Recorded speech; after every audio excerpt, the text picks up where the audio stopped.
It's a privilege to introduce Mustafa Akyol and Dalia Mogahed to you. Mustafa is a senior fellow at Cato, runs their Center for Global Liberty and Prosperity program, focused on public policy, Islam and modernity.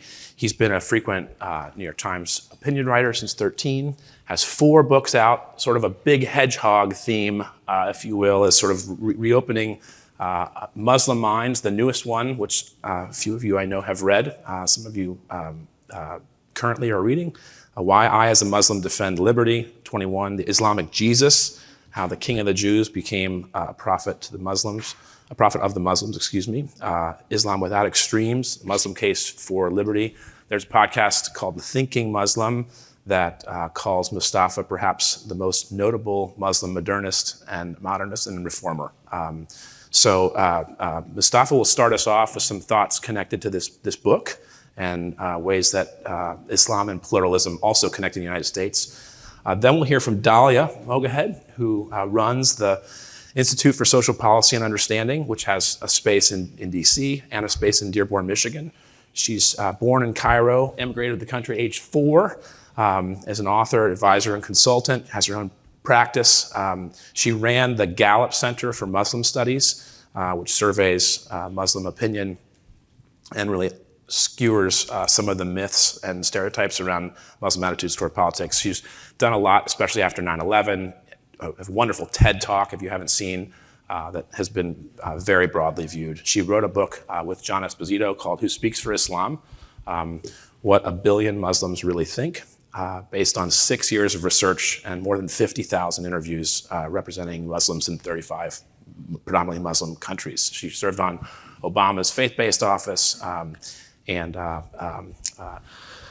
opens up a lot of things about the country that a lot of people misconstrue. So Mustafa, thank you for coming. The floor is yours. Thank you so much, Josh. Good morning, and thanks for having me here. Just one tiny detail. I don't run the Center for Global Liberty and Prosperity at Cato. I work there, just for the record. I'm very prone to exaggeration. It's beyond me, right, to run it, but I work there on the idea of liberty and Islamic thought in the Muslim world. So just a clarification, but thank you so much. That was a wonderful, gracious introduction. In the beginning of my book, Reopening Muslim Minds, I tell a personal story, so I want to begin with that, which helped me elucidate some theoretical issues that we can discuss today. In 2017, I was a newcomer to the US, and I got an invitation to go and speak at Kuala Lumpur, Malaysia. It's exactly the other end of the planet. I said, okay, I'll do it. You know, it takes a day to go there. But this was my 5th trip to Malaysia because I've been there before. There's a particular organization there called Islamic Renaissance Front. They want to spread ideas of human rights and freedom with an Islamic argumentation for it. They're pious Muslims, who believe in liberty. And they had invited me there before. This time they said, Mustafa, your book is translated. So they had translated my book recently. It's a book launch. There'll be a lot of events, a lot of people waiting for you. Come here, and you'll have great fun. I said, okay, so I went there. The first event was great, but the second event was on a sensitive topic. It's the topic of apostasy. You're familiar with it, publicly renouncing your religion and accepting another religion. And in a free society, we don't want fellow believers to lose their faith. We may feel for their salvation, but we don't consider this as a crime. But in about a dozen Muslim majority countries today, and there are 50 Muslim majority countries, so don't think that all of them have the same things. They're very diverse, very different. But in a dozen of them, Saudi Arabia, Iran for sure, Yemen, Mauritania, Afghanistan, especially now, apostasy is a crime punishable by death. It's rarely implemented, but it's in the law, and there's been cases of people executed for apostasy or jailed for a long time. And sometimes fellow Muslims have been blamed for apostasy, although they're true believers, and that's actually used more to kind of put a pressure on their views. Now, Malaysians are proudly moderate, so they don't do execution for apostasy. It's not that harsh. But in some parts of Malaysia, they send you to a rehabilitation center to fix you in the next 6 months to come back to Islam and to re-educate you. Now, I know this is a sensitive topic, so I gave this 30-minute lecture, and I said, look, I'm not a sheikh, I'm not an imam, I don't claim any religious authority, but I've been following all these discussions in Islam. And there are sheikhs and imams who actually says we can reinterpret this issue. This ban on apostasy has no basis in the Quran, period, just like apostasy laws. It comes from some post-Quranic texts and their medieval interpretations. But at the time, apostasy was something Christians criminalized as well. At the time, it implied treason to the state as well, because when you become an apostate, you'll probably join the enemy army, and we are in constant war. It was the context to it, which we don't have anymore. And third, I said, well, if people don't believe in Islam, by the way, you cannot make them believers again by forcing them, by threatening them. Faith is not something you can dictate. Faith is not something you can police. So that was a punchline. People loved it. The audience loved the talk. And it was a place like this. People were leaving. And then some 5 serious men walked into the room, and they walked to me and they said, "Are you Mustafa Akil?" I said, "Yes." They said, "Did you say religion cannot be policed?" I said, "Yes." They said, "Good. We are the religion police." So they said, "We heard complaints about your talk, so we have to ask you questions." They took me to a side. They took photos. They took a photo of me, like behind the wall. I said, "Something's going on." Anyway, then they said, "We will watch your video and let you know about the next steps." And I didn't think the next steps would be a big deal. I went to my hotel that night. I slept, but I woke up Kuala Lumpur, and I heard that I was summoned to the religious police headquarters to give my testimony to a judge, to a prosecutor. And my host, Islamic Renaissance France guys, they said, "Mustafa, just don't go there. Buy souvenirs for your wife," which I was always planning to do. And we'll deal with lawyers. Go there, and tonight it won't be a problem. I said, "Okay." So I went to Kuala Lumpur International Airport at 8 p.m. I got my boarding pass. I came to the passport check, and the female officer who typed my name, she saw my name and she panicked, and then she called some people, and they called some people. I was detained at the airport because apparently the religious police had issued a nationwide arrest order to get me. And I was put in the religious police headquarters that night in a cell. Next morning, I was taken to a court. And I was questioned for 2 hours. And a few times they asked me if I really quoted the Quranic verse, Baqarah 256, which probably every Muslim knows, which begins by saying, "La ikraha fid din," or "There is no compulsion in religion." There's a verse like that in the Quran. There is no compulsion in religion because truth has become manifest from error, it goes on to say. But the beginning of that has become the motto of liberal-minded Muslims in the past century. There's no compulsion in religion, so we have religious freedom in Islam. So they said, "Did you quote the verse?" I said, "Yeah. Why wouldn't I not quote the verse?" So they wrote that he quoted like Rafiddin. And at the end, they said, "Okay, we will release you." I said, "Thank you. That's the best thing I heard since last night." But they said, "Don't come back to Malaysia and teach Islam again."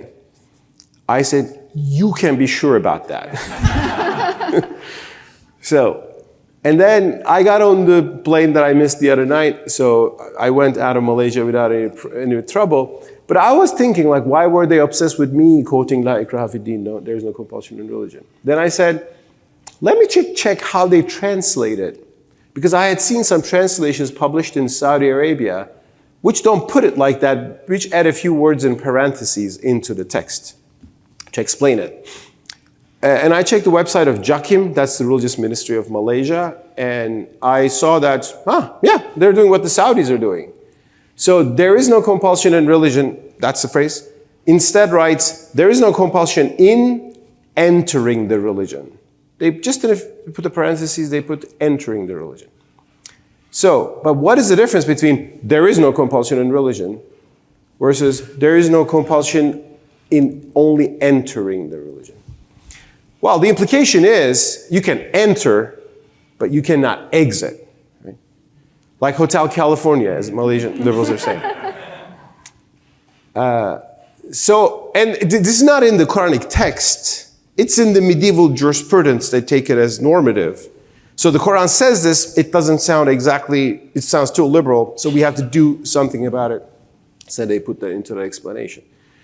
Then I wrote an article about this and so on and so forth, I explained. And of course, we know that actually, they rely on tradition, they're not coming out of nowhere. In classical Islam, the phrase, there is no compulsion in religion, and some other texts in the Quran, some other verses, were luckily accepted by Muslims for some important level of religious freedom. I mean, in classical Islam, Jews and Christians were not forcibly converted into Islam, which was a very liberal thing at the time.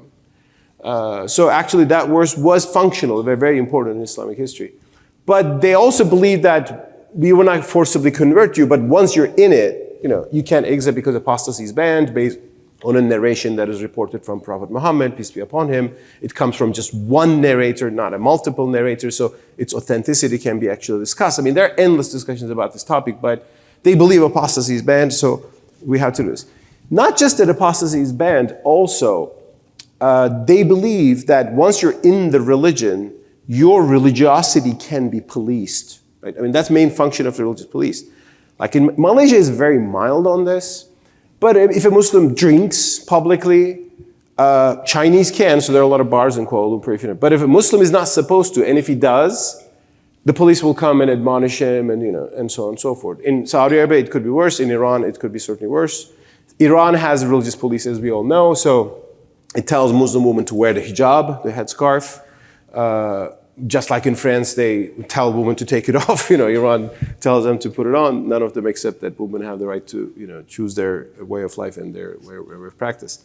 So the idea of religious policing is also a key issue here, monitoring that the Muslims are properly behaving and they are in the religion. Now, I begin my book with the story, and I say this story is just a example of a bigger thing we're discussing in Islam today. And that is the problem of religious illiberalism, as I call it, religious coercion. And this problem is there in the world of Islam today. Not everywhere. Bosnia, where my wife is from, is one of the most liberal Muslim societies, have freedom levels as like European countries. Like Spain, as I documented in catering to this report. But if you go to the end of the spectrum, in a dozen countries, you have apostasy laws. In 24 countries, you have blasphemy laws. So blaspheming against the Prophet, the Quran, or Islamic values are an offense. Not that I want to see that offense as a Muslim, I don't. But should we criminalize that is a different question. And blasphemy laws, we know, leads to a lot of human rights violations, especially in Pakistan, where almost every month, somebody gets jailed or lynched on the streets by militant groups often on false charges of blasphemy.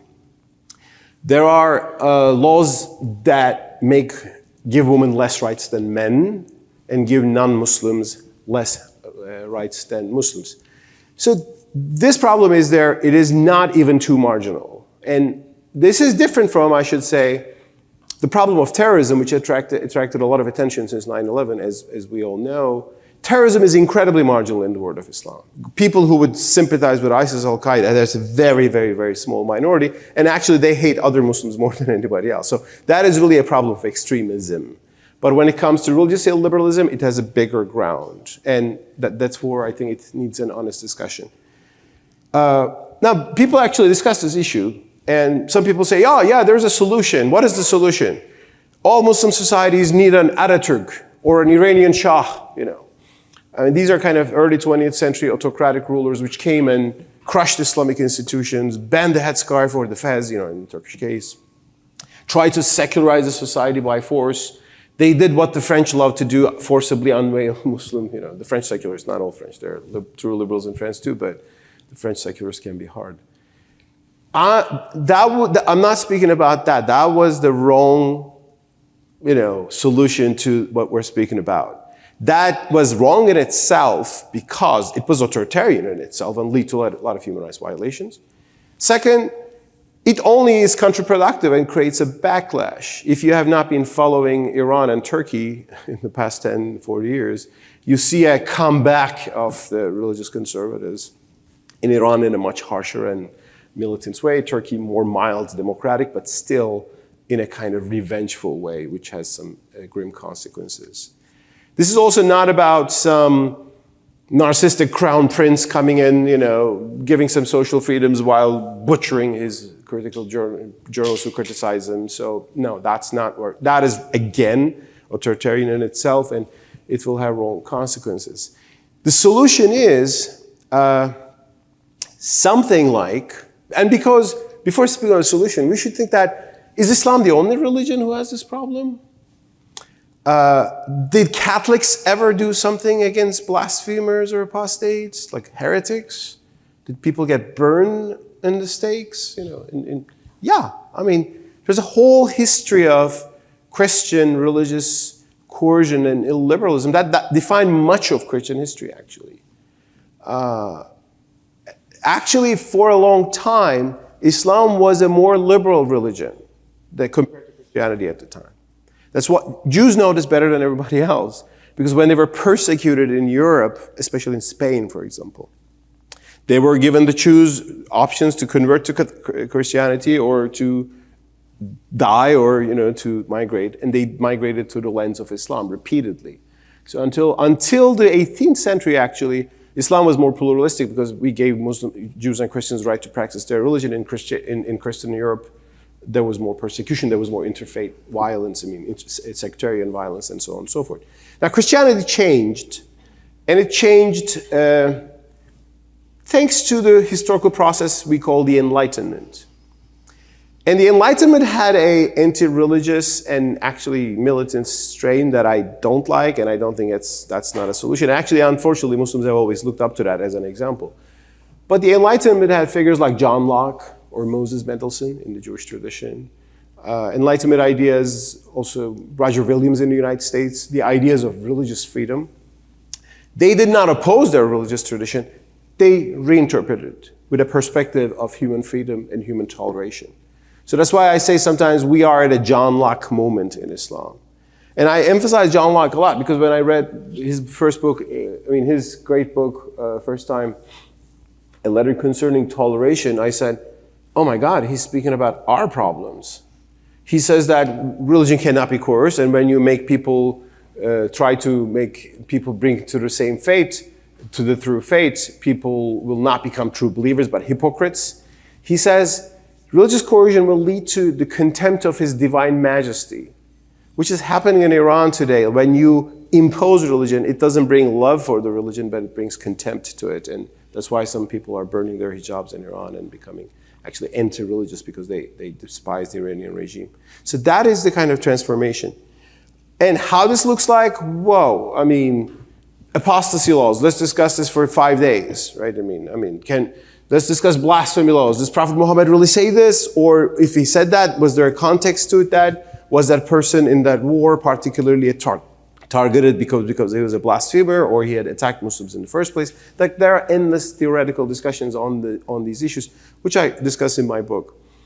But these will go on, and I think you may think that the world of Islam is today so in some parts illiberal, it's never going to change.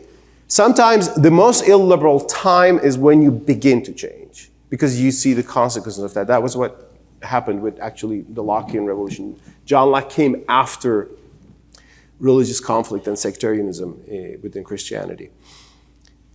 So this is the world of Islam, and we can expand that. But what is America? Our panel is about American Muslims. American Muslims, or Muslims in the West, are having an experience that is actually kind of new in the Islamic civilization. An experience of living not under Islamic rule, but living under the rule of non-Muslims, which was not the case for many long centuries for most Muslims. From the very beginning, Muslims had their states. They spread as an empire. They tolerated other people, not with equal rights, so it's not a liberal toleration, but it was, for its time, it was important. And Muslims lived under the Ottoman Empire. They lived under Caliph. They lived under Sultan. They lived under the guidance of the Sharia, Islamic law, and they could practice their religion. In the modern era, Muslims began to have a new experience, which they never had before. Oh, we are living under non-Muslims this time. And it began with Bosnia when Austria-Hungarian Empire took Bosnia-Herzegovina from the Ottomans. Austria-Hungarians, in Berlin Congress in 1878. And Bosnians found themselves under Austro-Hungarian rule and what to do with now. And actually Austro-Hungarians were liberal enough to give them a religious space, so they established an institution called Riyaset, which is a kind of established a civil Islam. And Bosnia, which is still very vibrant and also very admirably tolerant and liberal leaning. Muslims in India are having a different experience. We can speak about that. That's kind of growingly getting grim. But Muslims in America and Europe also are now living in societies, and they came willingly in most cases, with the exception of people who have origins in slavery, obviously. But they are living here. So the question is this going to be a successful experiment? Like, will you thrive in non-Muslim societies? Do you need to live under the Sharia? Or can you be happy in liberalism and be a good Muslim and thrive and be an example and maybe even question some of the things back in your world? So this is the experiment that is actually, in my view, happening in American Islam, especially in America, because in Europe, because of a lot of complicated reasons in Europe, sometimes Muslim communities, at least elements among them, sometimes tend to close themselves from the broader society. That is especially true in France, in part because the broader society is not very welcoming and very open-minded. But in America, Muslims have been, Dalia will tell much more about that, have been very well integrated. In America, there are all kinds of Muslims, from hardcore Salafis to Shiites, to Ahmadis, which are normally persecuted in Pakistan. And they're all happily living under the Constitution, civil liberties. It's my country, my freedom, nobody, and some experience is evolving. Now, there's a historical analogy to that. Catholicism also was not a very liberal religion for a very long time. I mean, killing the apostates was maybe medieval. But until mid-20th century, religious freedom was not fully appreciated by the Catholic Church. I mean, in the 19th century, popes were speaking of that error has no right, and this idea of secularization and secular state is not an acceptable thing. Things changed dramatically in Catholicism in the mid-20th century, ultimately leading to Vatican II, where Catholic Church took a very decidedly classical liberal position on religious freedom, freedom of conscience, even discussing, is there salvation outside of the church, which is a discussion for us too. Is there salvation outside of the mosque? Which I believe there is, but that's a different discussion. And historians, and I learned from Catholic historians, I don't know this issue very well, but Daniel Philpott has a very good book on this, comparing Catholic development of doctrine towards liberalism and discussions in Islam today. He's a professor at Notre Dame. Historians point to an interesting feedback. In the liberalization of Catholic doctrine, American Catholics played an important role. Because here, they realize this freedom thing is good. It's good for us. Thanks to this, we can have our churches and institutions, and the government doesn't go after us because we are heretical Christians, from the Protestant point of view. So the feedback from the American Catholic experience had a positive impact on the mainstream Catholic thought, and it was one of the inputs that all the way went to Vatican II. I believe something like this is beginning to happen in the West today. I see some American Muslims saying that this is a great country, we have our freedom, we can have mosques, churches, we wear whatever we want, nobody says anything to us. But also they're a little bit concerned about a problem which might threaten this experience, but they also know that there are forces in our country that don't want us, that want to attack us, that demonize us, that show us them as aliens and so on and so forth. The problem with Islamophobia. That's why it's very important not to derail the Western liberal Muslim experience by forces of Islamophobia. Because if that happens, the argument of the hardcore Islamists will be proven. And you know what that argument is? That argument is these non-Muslims, they will never accept you. They're always looking for reasons to persecute you. Unless you convert to their religion, they will be never happy with you. So you think they're tolerating you in the West? They're actually,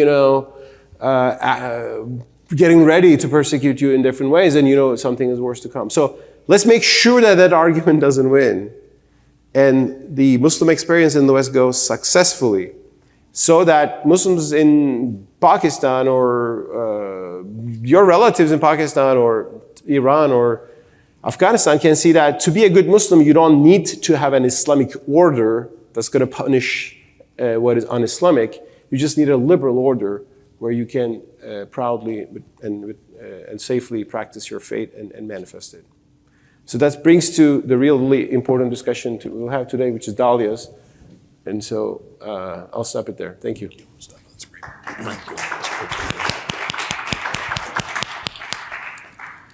Good morning. Peace be upon you. I think I want to start with the fact that I'm here because of a great American president that we're about to lose. So President Carter, as a part of the peace treaty between Egypt and Israel, many people don't know this, but a part of that peace treaty were scholarships for Egyptian students to come to the United States to study. And one of those students was my mother, who got a scholarship to pursue her PhD in civil engineering. And my father followed her, got his own funding. He didn't get a scholarship. And so that is how I came to the United States and ended up in Madison, Wisconsin, when I was 5 years old. I grew up in Madison, or sometimes it's called the People's Republic of Madison. So if you're not familiar, it's a college town, very, very progressive, sometimes called the Berkeley of the Midwest. And as I grew up, attending public school and living in a very international environment, because everyone that went to my school had either parents who were grad students or professors, I was really concerned as a young person with the question of social justice. I cared a great deal about fairness and a just society, and what did that look like, and how did it happen? And I became very, very interested as a teenager in the American Civil Rights Movement, which I thought I had no real direct connection to. But I read about it, I learned about it in school, and one day, when I was 15 years old, I stumbled on a book in my library, to my amazement and shock and awe, about a Muslim civil rights leader named Malcolm X. And I had no idea, as a young person, that Muslims had any part to play in the civil rights movement until I read this book, this autobiography, which I read, in like 3 days, and it completely changed my outlook on my faith, on my role in America, and on my future. So the reading of Malcolm X led me to reading the Quran. And up until then, I was a good Egyptian daughter who followed the rules, but Islam was something that I was inheriting. I didn't reject it by any means, but it wasn't a deliberate decision until I was led to my holy scripture by an American civil rights leader. So upon reading the Quran, really wrestling with it as a teenager, it won the wrestling match. And I guess I converted to Islam at that time, as a true believer, as a deliberate decision, rather than someone who's just inheriting it. And it was at the age of 17, as a part of that spiritual journey, that I decided to wear hijab, which is my head covering, and started college as a visibly Muslim woman, also in the College of Engineering. I did mention I was Egyptian, which also means I'm an engineer. That's just how it works. So it's a little bit of a redundancy. So I was a college activist in addition to an engineer, and I worked on things like the Bosnia genocide, which is when I was in college. And I also wrote for my college newspaper about issues of Islamophobia, although there was really no word that I knew for it at the time.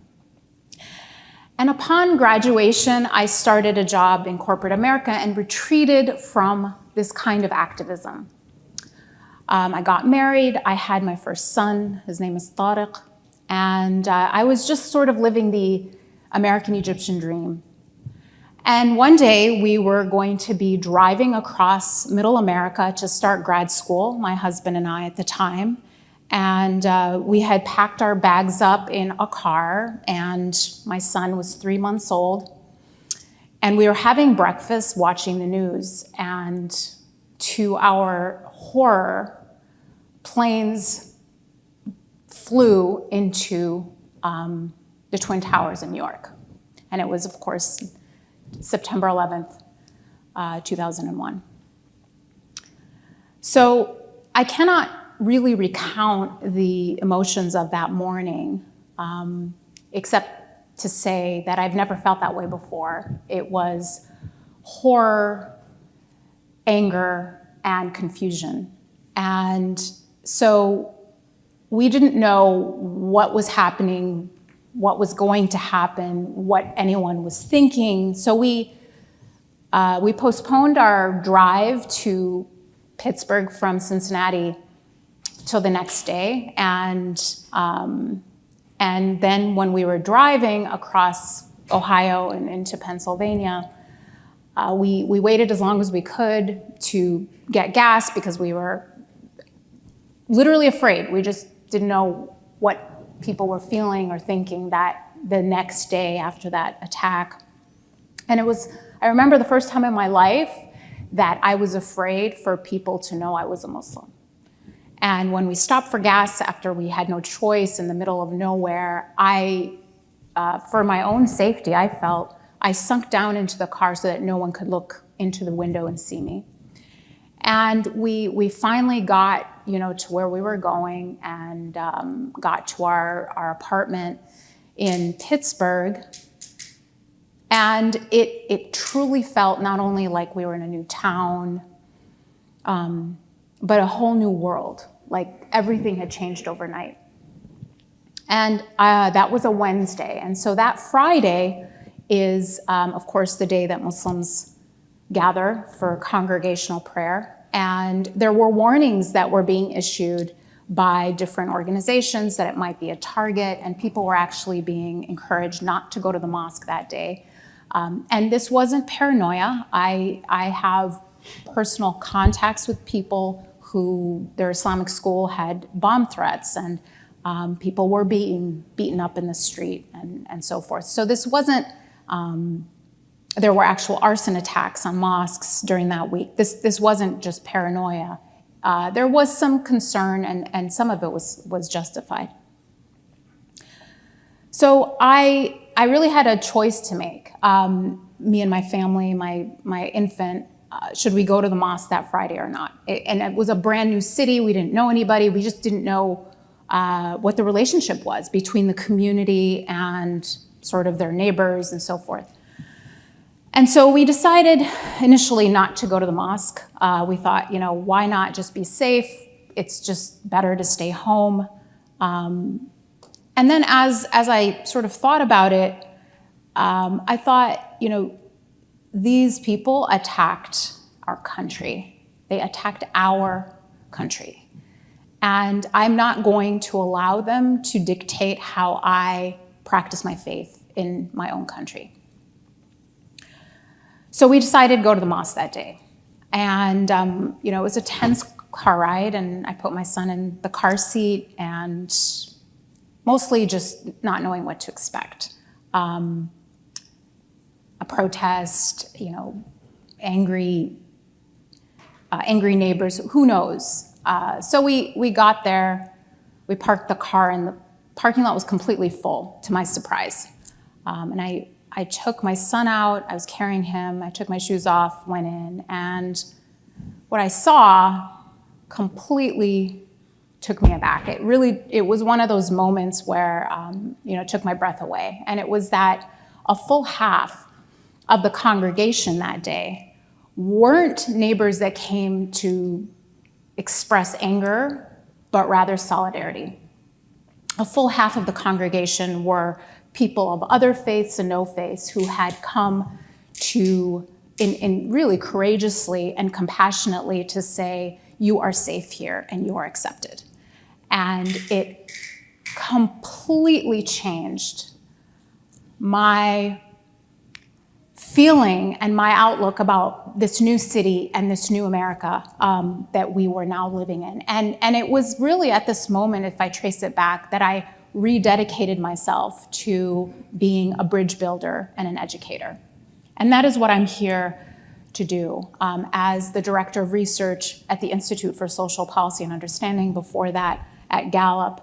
My work and my life's mission is as an educator and a bridge builder.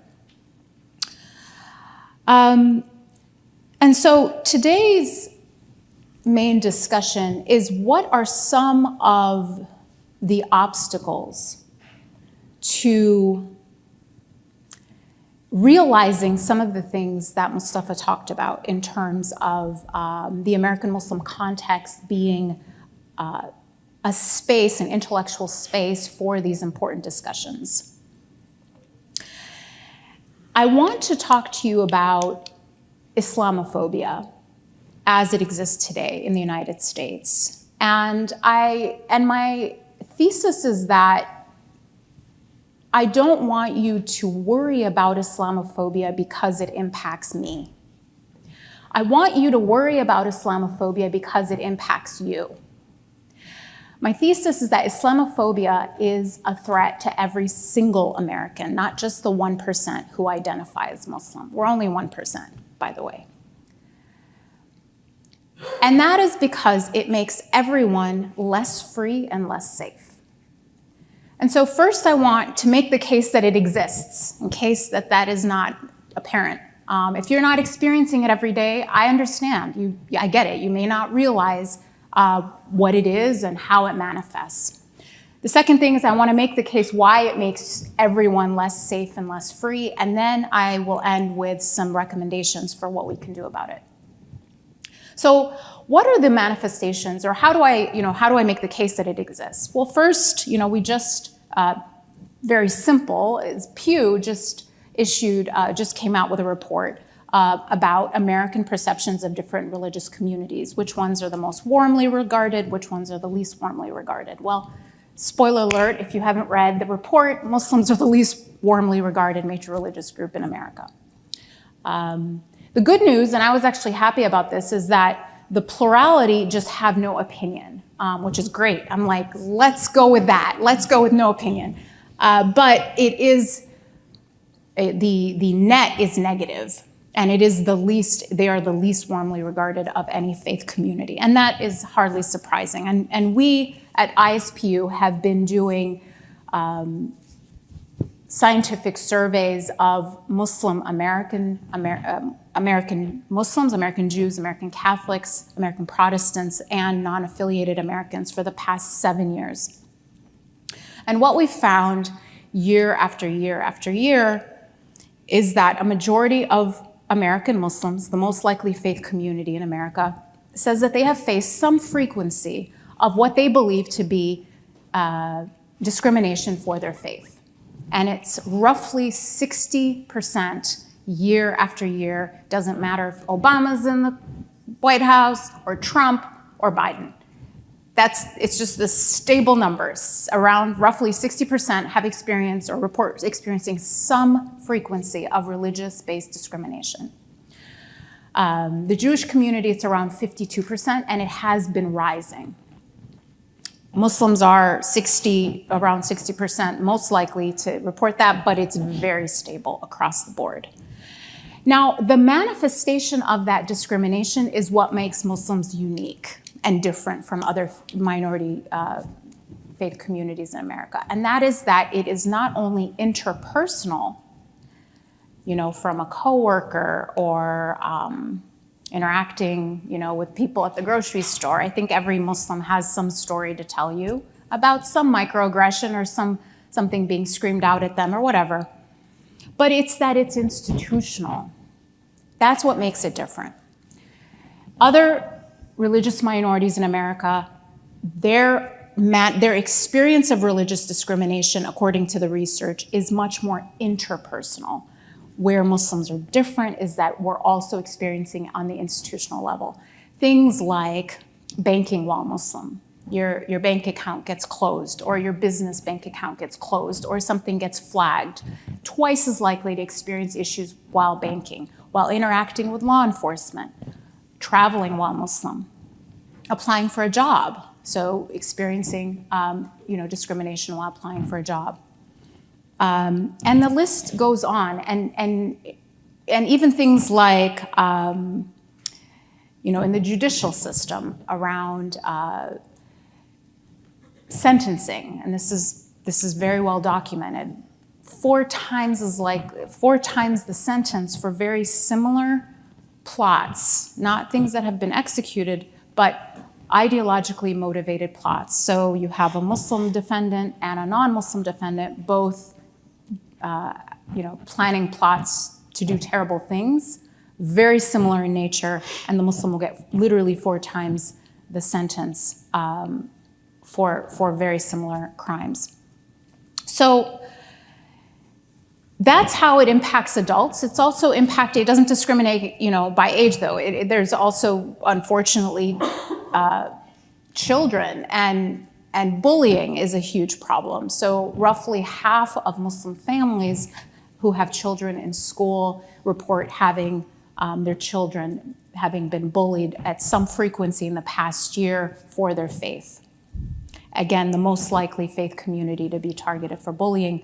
But what's really upsetting, I think, for me about the bullying question is the source of the bullying, 1/3 of the time, is an adult, not another student, a teacher or an administrator.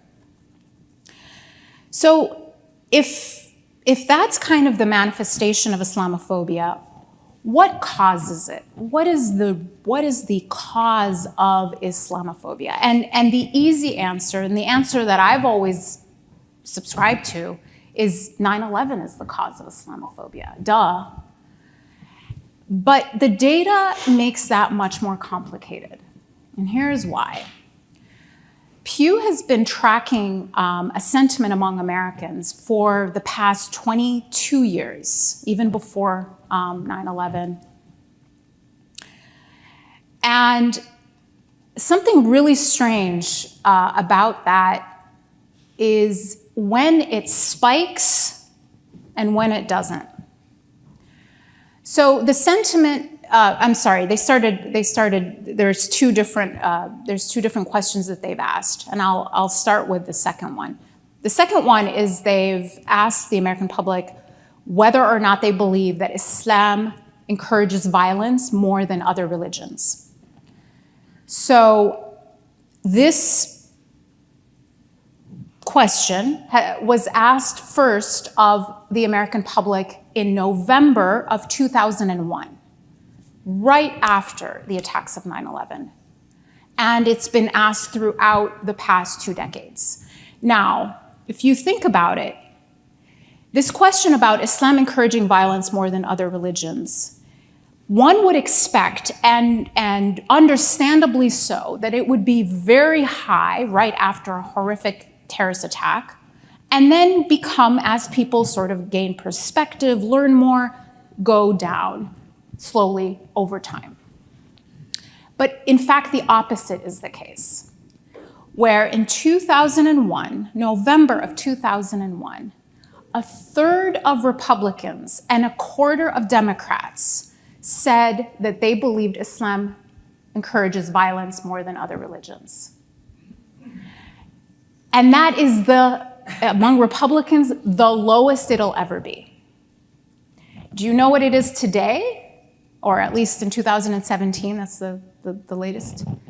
It is double that, 67%, with no new terrorist attacks. And when does it spike? It went up in the run-up to the Iraq War, a war that yesterday was the 20th anniversary. And that was among Republicans and Democrats. And then it spikes among Republicans, specifically around election cycles. So the Boston bombing, another terrible tragedy and outrage, did not change that number among Republicans at all. No correlation with an actual terrorist attack even 9/11. But the 2012 election cycle had that number go up by 12 points among Republicans. Now, what does that tell me as an analyst? That it's Islamophobic, endorsing Islamophobic tropes is not the understandable response to bad Muslims doing bad things. It is not organic.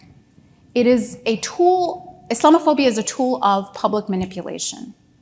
It follows political rhetoric.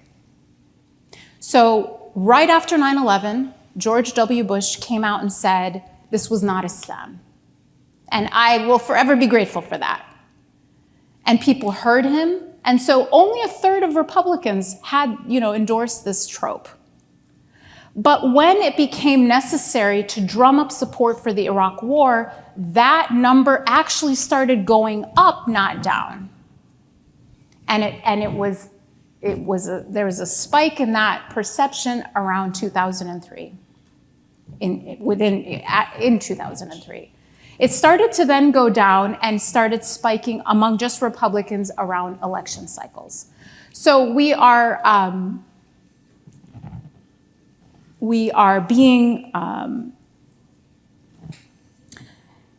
this sentiment is being manufactured for very specific political motives.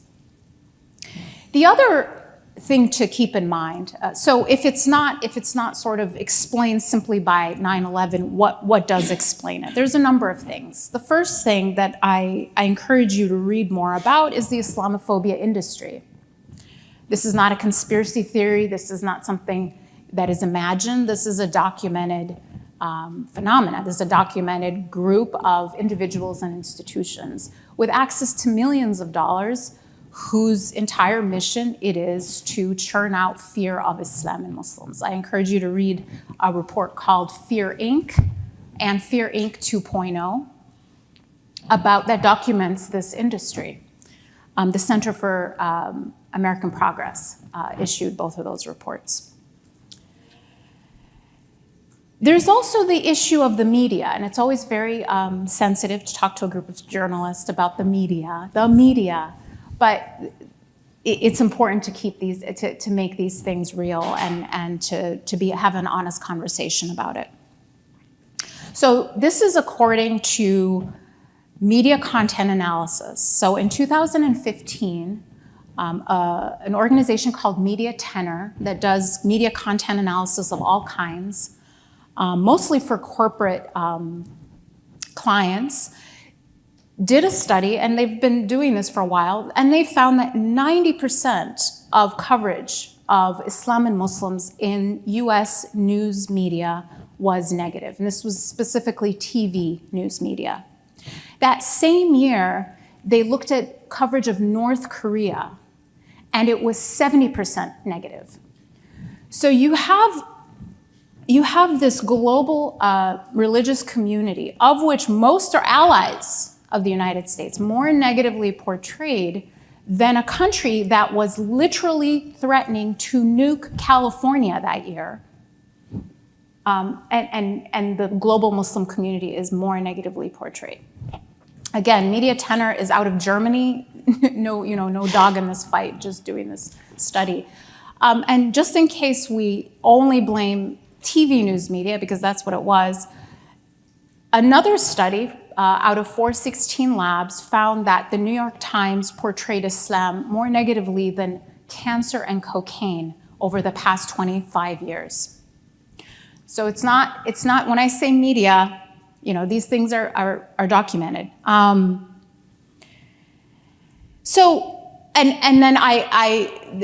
We can talk about Hollywood as another sort of aspect of that. But there are reasons why Islamophobia is what it is.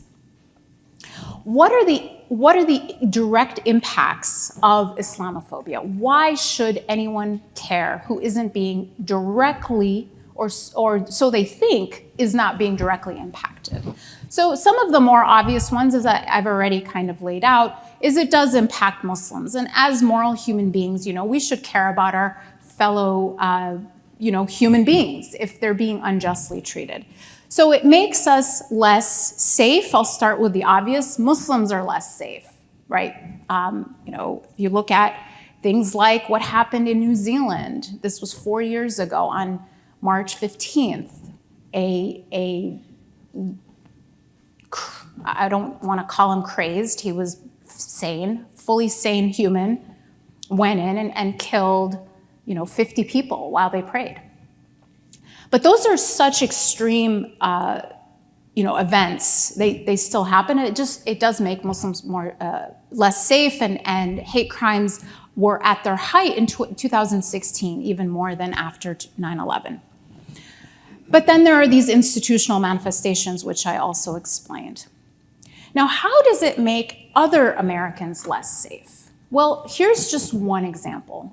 There was an actual recruiting video during the 2016 election cycle by Al-Shabaab, a terrorist organization, where they were bringing clips from the Republican primary debates in their recruiting video to recruit terrorists to kill us by using our anti-Muslim rhetoric to recruit. So to think that anti-Muslim rhetoric is being tough on being tough when it comes to national security and keeping America safe by calling it what it is insane, is completely untrue. It is actually the very fodder it's like these two sides are feeding off of each other.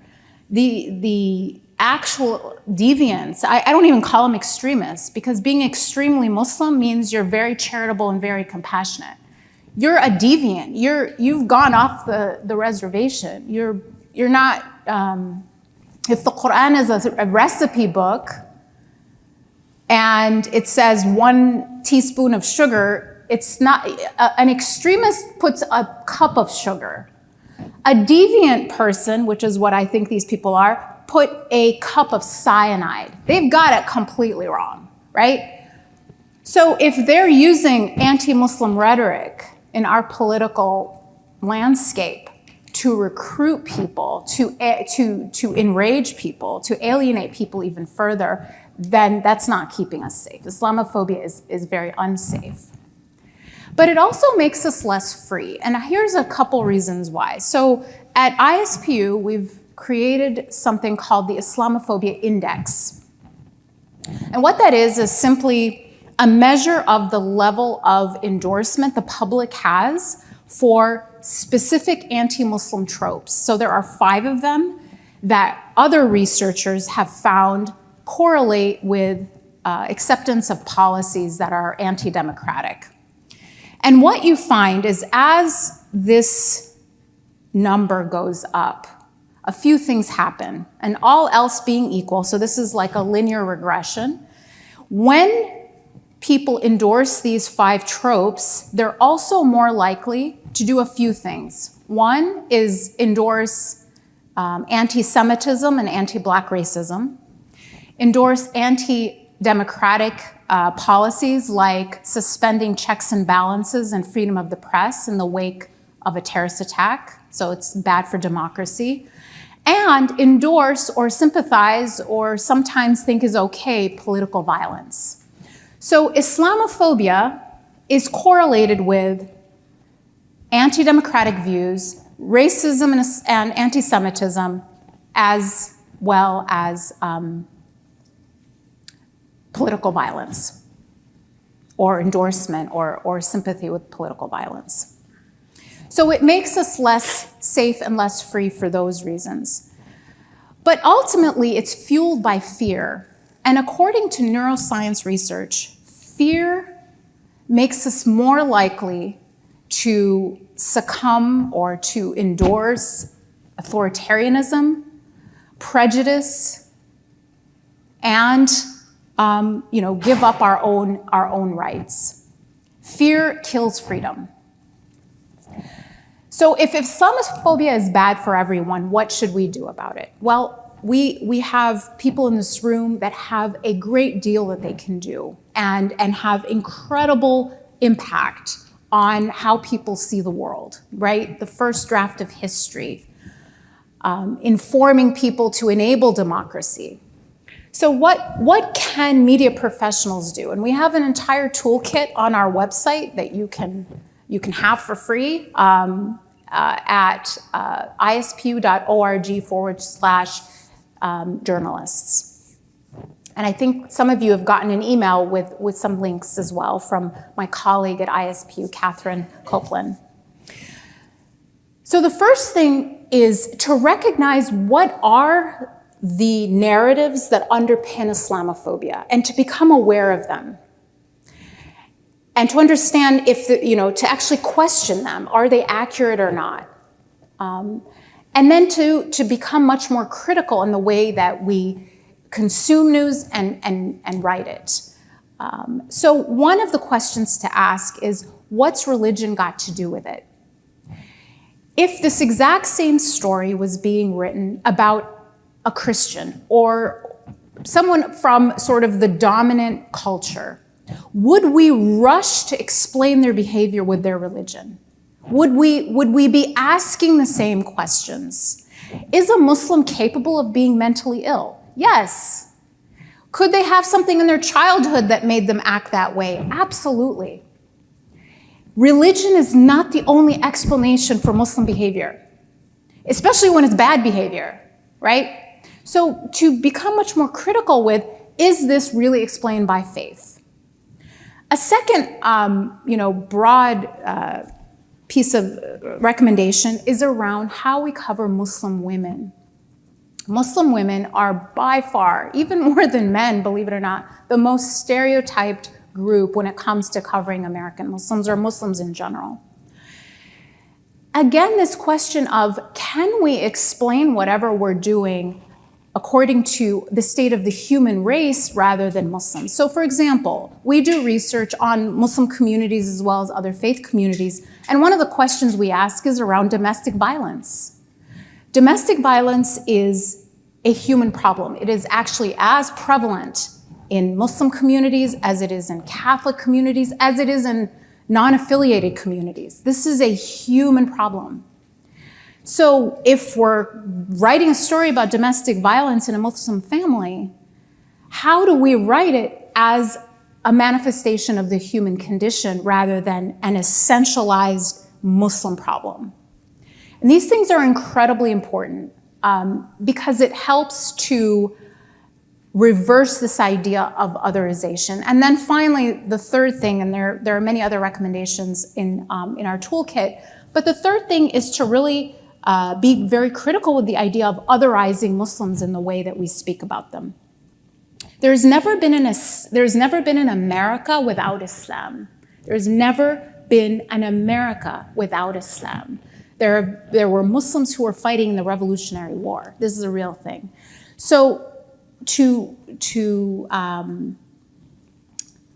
position or to frame Islam or Muslims as a foreign religion, which is everything we heard about yesterday when it comes to white Christian nationalism, is inaccurate. It's an actual historical inaccuracy. Islam is as American as any other faith in our country. And so this idea, Islam hates us. No, Islam doesn't hate us. Islam is us. And so a real questioning of the otherization of Muslims in Islam. And I'll stop here. I look forward to your questions. Thank you. That's great. All right, over to you. Maybe we start with Philip Yancey.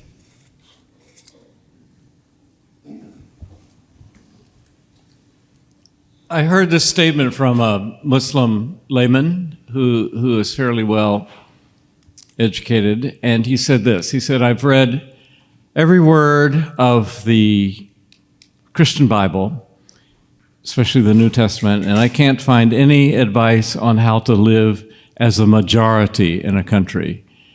I've read every word of the Quran, and I can't find any advice on how to live as a minority in a country. And I'm interested in your reaction. My first response when I heard that was, well, that makes sense. Christianity, as I understand it from the New Testament, is a counterforce. It's what Martin Luther King called the conscience of the state, not the master or the servant. But the little I knew about Islamic countries was that there was a desire to be holistic, so that the government, the legal structure, the moral code, etc., were one in a different way. So I'd love to hear your response to his formulation. Thank you. Very interesting question. I would encourage also read the Old Testament to get a full picture. I think there is a difference in the foundational stories of Islamic Christianity, politically speaking, and that is the fact that Jesus Christ was a preacher, but he never led armies. He didn't establish a polity that you can call a state. He didn't fight battles.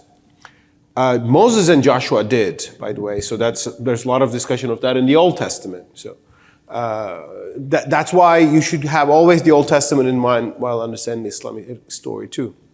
In the story of Islam, yes, Prophet Muhammad established a state of some sort in the city of Medina, which collected taxes, had some battles, imposed a law, and that is historically being taken as the basis that Islam needs a state, it comes with a state, and it historically continued with the caliphate, came all the way to the modern world. However, why he established that is a big question, because for 13 years before that, he was just like a preacher, just like Jesus Christ in the city called Mecca. And because he began as a mere, actually the Quran calls it, you're a mere warner. You're here just to proclaim. There are verses in the Quran which says, you cannot compel people to be Muslims. You're here just to proclaim and to warn people. That was his first phase in the city of Mecca, where Muslims were a minority indeed. And there are a lot of passages from that era which shows a minority perspective, right? Now, what happened is, if they were not allowed to stay as an allowed minority there, right? They were constantly persecuted. The Prophet was almost going to be assassinated. So they had to migrate to Medina. And in Medina, there was a new environment. Their homes were plundered. The Quran gave them the permission to fight because they were persecuted.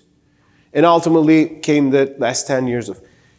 Again, this sounds like an Old Testament story where believers are persecuted in Egypt and they migrate to somewhere called Exodus. And there they see other tribes, land of Canaan, that they conquer, and they have some battles, and there are passages about that in the Leviticus or book of Joshua. Actually, the Old Testament is harsher than the Quran on those battles, has been explained by many theologians or historians. Now the question is it normative to have a state defined by Islam? Or the Prophet Muhammad did it because he had to, that was the historical condition, and what comes from him to us is the religion, and religion itself doesn't include the political system. Now, this is such a question on which you have a lot of views. Hundreds of people have written on this. The people we call typically the Islamists believe din wa dawla, religion and state come together, so Islam should have its own governmental system, which again was the norm until the modern era, and there was no liberal democracy back then, so you wouldn't expect, Christians had their Christian states as well. Change came with the Lockean shift in Christianity. I believe that what Prophet Muhammad left behind is the Quran, his normative practice of the Quran. But some of the things are just history, human history. I mean, they had to fight because they were attacked, and that doesn't give you a commandment that is applicable in all times and all places. I think Ali Abdel Razak, the famous Islamic heretical thinker in Egypt, wrote a book on this issue in 1925 when the discussion about the caliphate was around. And the book has a line which became a new book lately written by an American historian. It says, Islam is a religion, not a government. It's a message, not a state. So that's one way to understand this. The other way to understand it is that Islam requires a state of its own, and that is the framework which people we call Islamists, not all of them are militant, most of them are not militant, but they somehow want to capture the state. And once you have an Islamic state, it comes with some illiberal ideas of blasphemy, apostasy, and so on and so forth. Can you have a state that is still Islamic but liberal in the modern understanding? It is possible. Don't forget that some Christian states in Europe are actually technically Christian. I mean, some liberal democracies in Europe. So there is a symbolic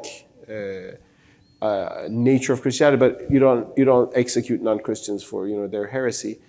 And among Islamists, the Ennahda party in Tunisia was kind of gradually going towards that. Like they call them, some people call them post-Islamists. So they would say, we take political inspirations from Islam, but it's an inspiration for justice and rights for everybody. It's not about, kind of a coercive liberal state. But actually, they were not allowed to proceed in Tunisia in the past 2 years because of a, typical Arab authoritarian leader coming and crushing them with a military coup process. But I don't know if this answers your question. Yeah. Always read the Old Testament too. Just don't read the New Testament, and then read the Quran. And in many ways, the Quran is somewhere in between the two, in terms of its laws and its passages about battles and violence and war. I do want to add one thing. So the Quran has to be sort of interpreted within the human experience of the Prophet and his companions. And so there are three contexts within the life of the Prophet that people usually look to. His experience in Mecca, where he was persecuted, his experience in Medina, where he was ruling. But then there's a third context that is often forgotten, and that is the experience of some companions who went and lived in Abyssinia, modern-day Ethiopia, under a Christian ruler as minorities. And they were tolerated, they were given religious freedom, they weren't persecuted, and they weren't ruling. And that Abyssinian context is one that some people are now talking about as, no, we have an example of what it's like to live under a just ruler where we're not ruling and we're minorities. We're not persecuted, we're not ruling. Here it is, it's right here in Abyssinia. So there is this precedent for it. And it's out of these three contexts and interpretations of the Quran that modern religious scholars have written books on what is called the fiqh of being a minority, the jurisprudence of minority living. Now, I also want to add one quick point that often most people don't know. I'm from Egypt, I was born there. In Egypt, Muslims were minorities for hundreds of years after Egypt was conquered. Egypt didn't become a majority Muslim country until the Crusades, hundreds of years after it was opened by Amr ibn al-As. So Muslims were ruling, but the majority of those ruled were not Muslim, they were Christian. And so it actually, the idea that Muslims just mass converted people by the sword is simply historically inaccurate. This was a very slow process. So Muslims living as minorities is not as, unprecedented or historically unheard of as we might think. That's brilliant. Can I add one more thing? Of course. Thanks so much for reminding the Abyssinian experience where Muslims went there to find religious freedom and found it. And it's a founding story of Islam. Just one, to be fully clear here, there is a problem in medieval Islamic jurisprudence, and that is not all but many jurists in the medieval times thought that the Medina experience and the verses from that period abrogate the earlier period in Mecca. I mean, the story is still there, but in the Meccan period, there are verses in the Quran which says, to you your religion or to me mine. That was a message to the pagans of Mecca, because pagans were persecuting Muslims, the idolaters. To you your religion, to me mine. At the end of the Medinan period, there's a verse which says, fight them, until actually either they give up or they convert to Islam. That was just for the pagans. That was taken as more normative than the one that was in the earlier phase. That's called an abrogation, naskh in Arabic. But that was not required by the text of the Quran itself. And in the modern era, a lot of historians actually question this abrogation theory, which got rid of the most tolerant aspects of the Quran. And it's not an accident that that abrogation theory developed under a time of Islamic empires. Empires liked the more belligerent verses more than the other ones. That was more helpful to them in their context. But I think I call it highlighting the abrogated Quran, because it gives the universal principles of coexistence and non-coercion in religion, which is right there in many Meccan verses. Some early Medinan verses as well, like the one I read, there's no compulsion in religion, that's from the Medinan period, that's still from the later period. But there was a trend to abrogate or limit those verses just by taking war verses as more definitive. Great. Karen Tumulty and then Miranda Kennedy.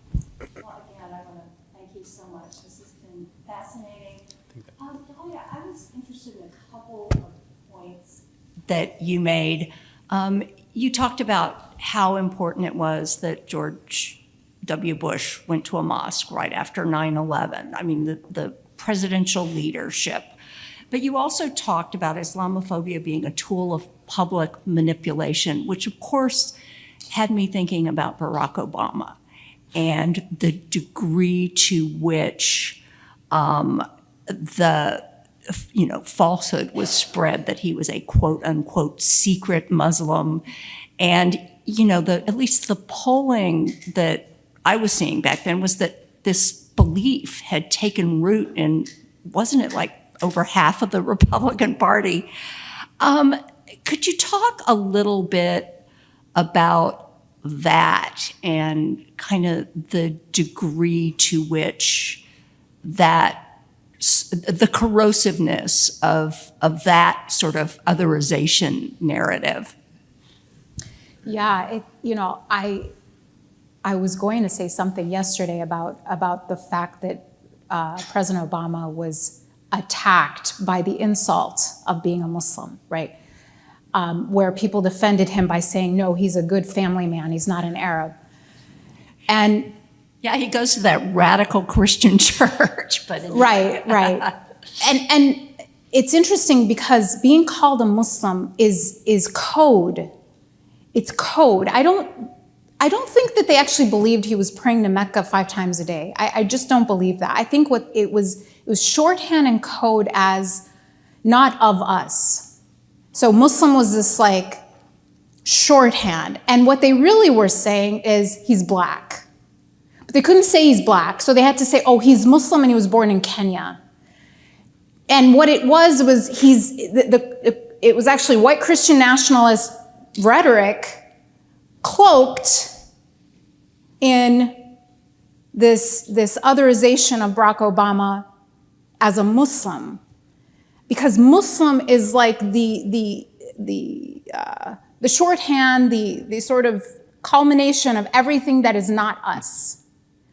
And so I felt like the response of someone like Powell was like, no, he's not a Muslim, but what if he were? What would be so bad about that? And that unfortunately was never the response from the president himself. He just repeatedly said, I'm a Christian, I'm not a Muslim. It's like, yes, we all know that, including your detractors, but you're missing the point of why they're calling you that. It just underscores exactly what I'm saying, is the narrative is Muslim means not American. Other than us, everything that we are not, everything that when we learned about, white Christian nationalism, everything that the vision of America is not. And so he was being rejected very much because he was black, not because they thought he was really a Muslim. That was just an excuse and a way to be able to say what they really wanted to say, what they were thinking, but do it in a way that was more acceptable. Randa. Thanks. Yeah. So if code, if being Muslim is code for not being American, and you describe this like very consistent discrimination, do you think that, like, where do you see this going? Mustafa referred to Europe, where many Muslims live separate from society. That isn't the experience here. This has been going on for a long time, but do you think that there could be a kind of retreating, or do you see any of that? Or like, what is the kind of worst case end game, I guess, and where do you think we could pull out from? Yeah. So I never think in terms of worst case endings. I'm like a incurable optimist, but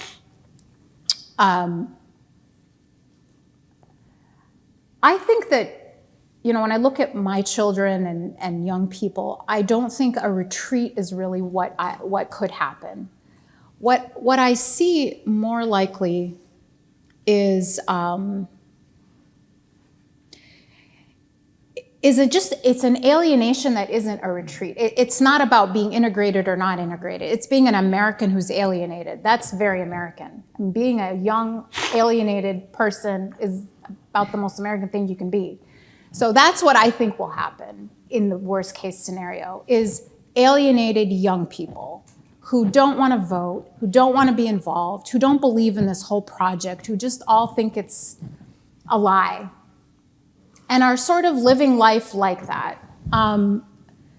Alienation causes all kinds of things, from violence, that's the very tiny fringe, but more likely, mental health issues and addiction and things like that.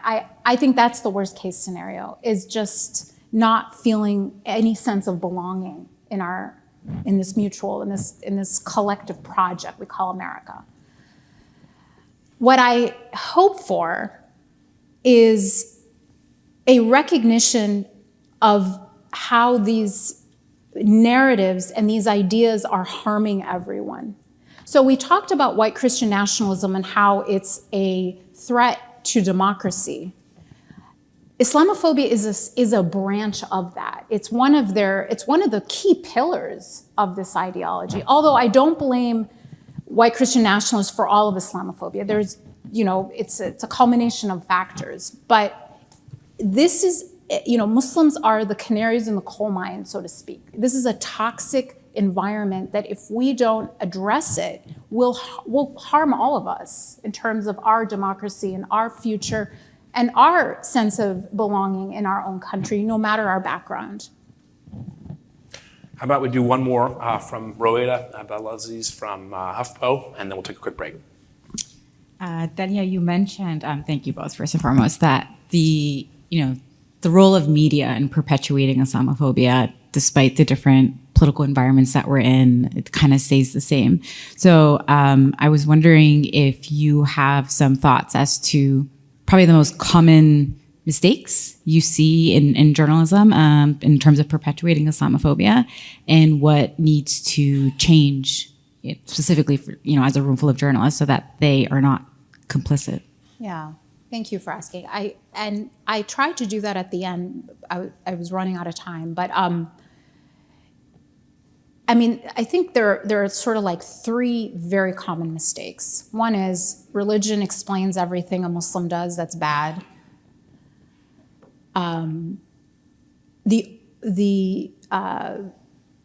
The stereotypical portrayals of misogyny in Muslim communities as inherent to Muslims and only Muslims, or more prevalent in Muslim society or Muslim communities than other places, which is just empirically not true.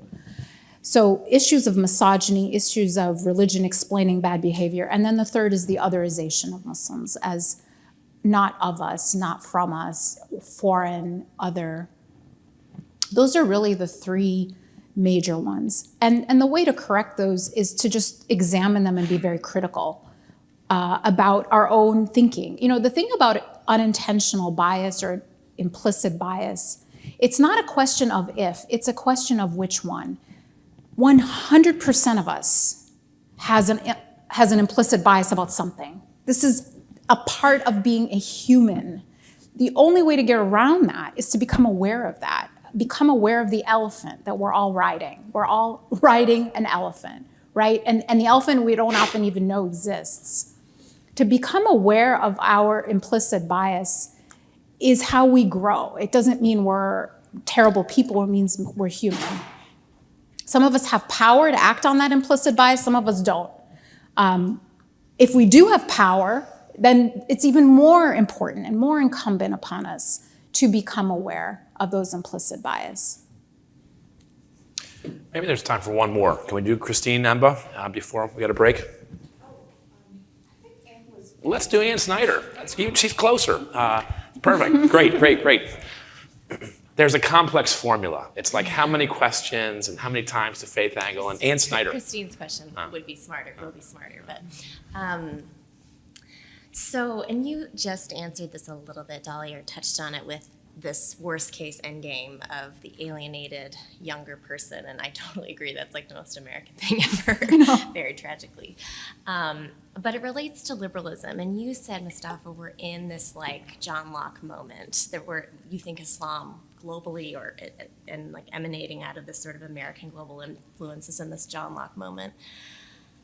But liberalism is in like a very funky place, obviously, and there have been many sessions at Faith Angle, I'm sure, about this the last number of years. And I'm curious, and it's in a funky place at elite intellectual levels of sort of new movements of relatively new of the last number of years that sort of have a great heyday on Twitter.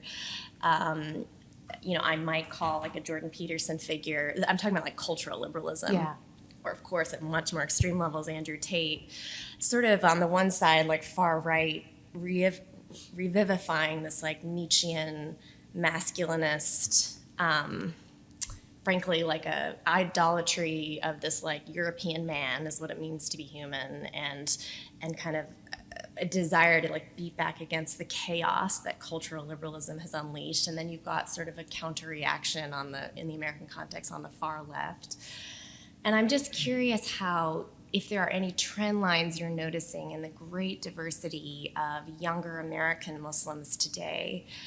Are there any patterns you're picking up about how kind of Gen Z, younger millennials are reacting to these sort of post-liberal, even anti-liberal forces, and how that gets expressed? So we did one survey one time where we looked at who different communities saw as allies. So that was kind of a proxy. So we asked about, like pro-life activists, people who are working on religious liberty, sort of as proxies for more conservative groups. And we also looked at people working on like Black Lives Matter, people working on environmental issues. So the most popular alliance that Muslims favored was Black Lives Matter. That was a very strong majority, more than 75%. That was sort of like the only place where there was strong agreement. Where it came to things like pro-life, religious liberty, or more of the left-leaning issues, it was like an even split. So the Muslim community in America is honestly as polarized as America is on these issues. There is no agreement in one direction or another, unlike other faith communities, actually, except for Catholics. They're as divided as Muslims, but everyone else seems to have at least some slant. Jewish Americans tend to be much more liberal. Evangelicals are much more conservative. At least there's some, quote, unity in one direction or another. Not Muslims. They are super split on these issues of like the culture war. And there's definitely a contingent of Muslims who are very drawn to the Jordan Petersons of the world because they hear in him a defense of traditional values, traditional gender roles, etc. And then there's people who can't stand him, and there's all kinds of debate within the Muslim community about these issues. Very good question. First of all, I should say that what I advocate is decisively political liberalism. That is, I think, the major battle. And under a political liberal order, you can have all worldviews, some very traditionalist and illiberal even worldviews as well, as long as they're not coercive, because the political liberalism keeps us all, under a framework. Now, I'm still discovering the American scene, but what Dahlia says totally makes sense. A few years ago, I wrote a piece in the New York Times, The Creeping Liberalism in American Islam. I mean, it was a pun on the idea of creeping Sharia in America, and that Muslims are bringing Sharia to Oklahoma or something like that. I said, what is quite the contrary? What's happening is that some cultural liberal American attitudes is creeping into the Muslim consciousness in America, and that's creating a reaction within the American Muslim community. Like, quite a few American Muslims support gay marriage, not religiously, but they say, I mean, we're not going to do it, but they do it, and it's fine. It's their thing, and we, as a pluralistic society, we need that sort of toleration and so on and so forth. But there's a strong backlash against that by American Muslim clerics or some internet phenomena, the Andrew Tates of the Muslim. And by the way, I learned who Andrew Tate is a few months ago when he converted to Islam, and he has this champions of, this is what a man looks like and beats women, and that's how you do it, sort of thing. So there are guys like that. So there are those entrepreneurs in the Muslim sphere as well. But I see this as healthy. I mean, these discussions should take place. I mean, and freedom allows you to do that. You don't have the same discussion in Saudi Arabia in the first place. You can have it too. So what is happening in American Islam is now you have an incredible spectrum of very secular liberal Muslims, reformers with the rainbow flag and all that. You have very conservative people, but they at least on Twitter they kind of say something against each other, but still it doesn't go beyond that. So I think it's healthy, and I think Muslims will ultimately end up in a healthy way. Some will be more liberal, some will be more conservative, some will be more free market oriented, some will be more into a more kind of redistributive welfare state. And that is healthy. That's what a social, is there one Christian opinion in America? Obviously not. So I think that is what the Muslim scene is becoming, and there's something good in that, as long as we keep political liberalism intact, which means we won't have governments that go after groups because of their worldviews and ideologies, and we keep rule of law, freedoms intact. Great. Perfect. Well, let's take a break. Remember, checkout from the hotel itself is 11 o'clock, so make sure you've done that if you haven't already. And let's start back here at 11 o'clock sharp, 15 minutes. Thank you. I thought that this conversation was really fascinating. My question is actually related to our conversation from yesterday about Christian nationalism. In that conversation, there were hints of the possibility of sort of new alliances between conservative Christians or conservatives generally and Muslims around sort of gender ideology, traditional family mores. And I was just wondering if you could talk a little bit about that. Like, it does seem like if those were alliances, they would maybe be alliances of convenience. I'm not sure how long they would last, but I sometimes see this even when I'm sort of surfing in the weird corners of the extremely conservative or white nationalist internet, the sort of sentiment like, well, I'd rather live next to a Muslim family than liberals because at least they won't let you turn your kids trans or whatever. Like, there's this. Maybe this ties into, Dahlia, your second point about assumptions of traditionalist misogyny, or some sort of, not quite othering, but some assumptions about a level of conservatism that is appreciated. I just don't know what to make of this phenomenon, actually. And it also, I think, ties to Andrew Tate's converting to Islam instead of Christianity, because his how he announced his conversion was something along the lines of like, I think that Islam is a stronger and fiercer, like more conservative religion than Christianity, and that was the appeal. We need an application process. You said for conversion to Islam, I think So, yeah, I mean, you know, I think people of faith in general are not immune to starting with the outcome they want, and then backtracking and finding the verses and the scripture that supports that outcome. And what I have seen is that there is this polarization in the Muslim community around these issues of, you know, the issues that people are debating, around gender and so forth, and gender and sexuality mostly, the definition of family. And so where people are finding alliances has been kind of dictated by that. And I guess I'll think about it. Let me, this is one way that I've started to think about it. One group of Muslims see their protection in the First Amendment with religious freedom, and see their alliances as people working for religious freedom, which tend to be conservatives. And another group of Muslims see their protection as the Civil Rights Act, and see their protection as people working within that framework of civil rights. And so the alliances are totally different.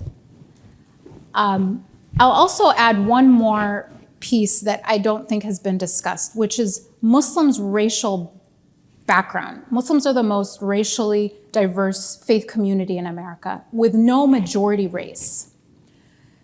The plurality of Muslims are Black. About a third of Muslim Americans are Black. 14% are Arab, and about 24%, and this is other than the Arab, identify as white. And we haven't figured out why this might be, but white identifying Muslims are much more likely than all the other Muslims to gravitate to sort of finding alliances with social conservatives and Christian conservatives. Whereas people of Muslims that are not white are much more likely to find alliances with those working on protecting, you know, vulnerable minorities through more of a civil rights prism. And so what I see happening in the community is like the same fractures that exist in America are sort of happening, are kind of occurring in the community itself as well, with this kind of division along this question of where do Muslims really find a, where should they go to protect themselves? Is it in alliance with more of a civil rights prism or a religious freedom prism? The argument of the religious freedom folks is the side of the civil rights group will require you to affirm a way of life that you don't agree with. It won't accept you as you are. It won't allow you to hold views that are different from other people. They will eventually exclude you. They will eventually make you compromise if they haven't already. The other side, it's like, well, you're allying yourself with people who are white supremacists. Like, are you sure that that's a good idea? Are you sure they're really in it to support you or protect you? These are the same people, literally the same people, who are protesting the building of a mosque. I mean, this is a real thing. 35% of mosques in America face opposition in their building or their expansion. Who's like opposing them, right? And in the name of, I mean, there's a whole script of how you oppose a mosque in America, and it's not always we hate Muslims. It's a lot of things are like, oh, zoning and ordinances, and let's have them, spend millions of dollars in legal fees. So I am not sure what the future holds, but I do see tension, and I'll be very honest on both sides. Muslims are never going to be liberal enough, I think, for a purist on the left. And they're not going to be accepted by a white, Christian nationalist kind of side, even if they might be conveniently brought in, in sort of like an alliance of convenience. What I think is really interesting, if you look at our research, we look at Muslim views of different religious communities and those communities' views of Muslims. So we asked Muslims how they regard evangelicals, and it's actually quite positive. Muslims are mostly positive about evangelicals, and evangelicals are extremely negative toward Muslims. So at one point, the side, the Muslim side is going to figure that out. I mean, they can't just think, oh, well, there's religious people who we get, we have something in common with. That's not going to last forever. At some point, they're going to get it. The one group where Muslims and the other side are equally sort of positive toward each other is actually the Jewish community. Muslims are as positive of Jews as the other way around, and it actually tends to be relatively positive. But where the biggest difference exists is white evangelicals' views of Muslims very negative, Muslims' views of evangelicals pretty positive. Andrew Tate, any of that? No. Sure. I fully agree with Dahlia on many points. When there was recently a court case, Supreme Court decision on Coach Kennedy, whether he can pray in the 90 yards. I'm still learning the football terms here. And why do you call it football, by the way? You play by your hand. But yeah. So, I mean, he prayed as a Christian, and could he do that in the public square? I saw the news about that, and I tweeted, I said, that's great. That's religious freedom, more religious freedom. Christians can pray, Muslims can pray, Orthodox Jews can do their thing. That's wonderful. So then I got some people reacting to me, but those are Christian conservatives who don't want to see a Muslim prayer. Then I wrote back and I said, well, if they say so, then you would ask them and you would tell them, why are you defending this as religious freedom then, right? If it's religious freedom, shouldn't we be all included in that? I would have that conversation.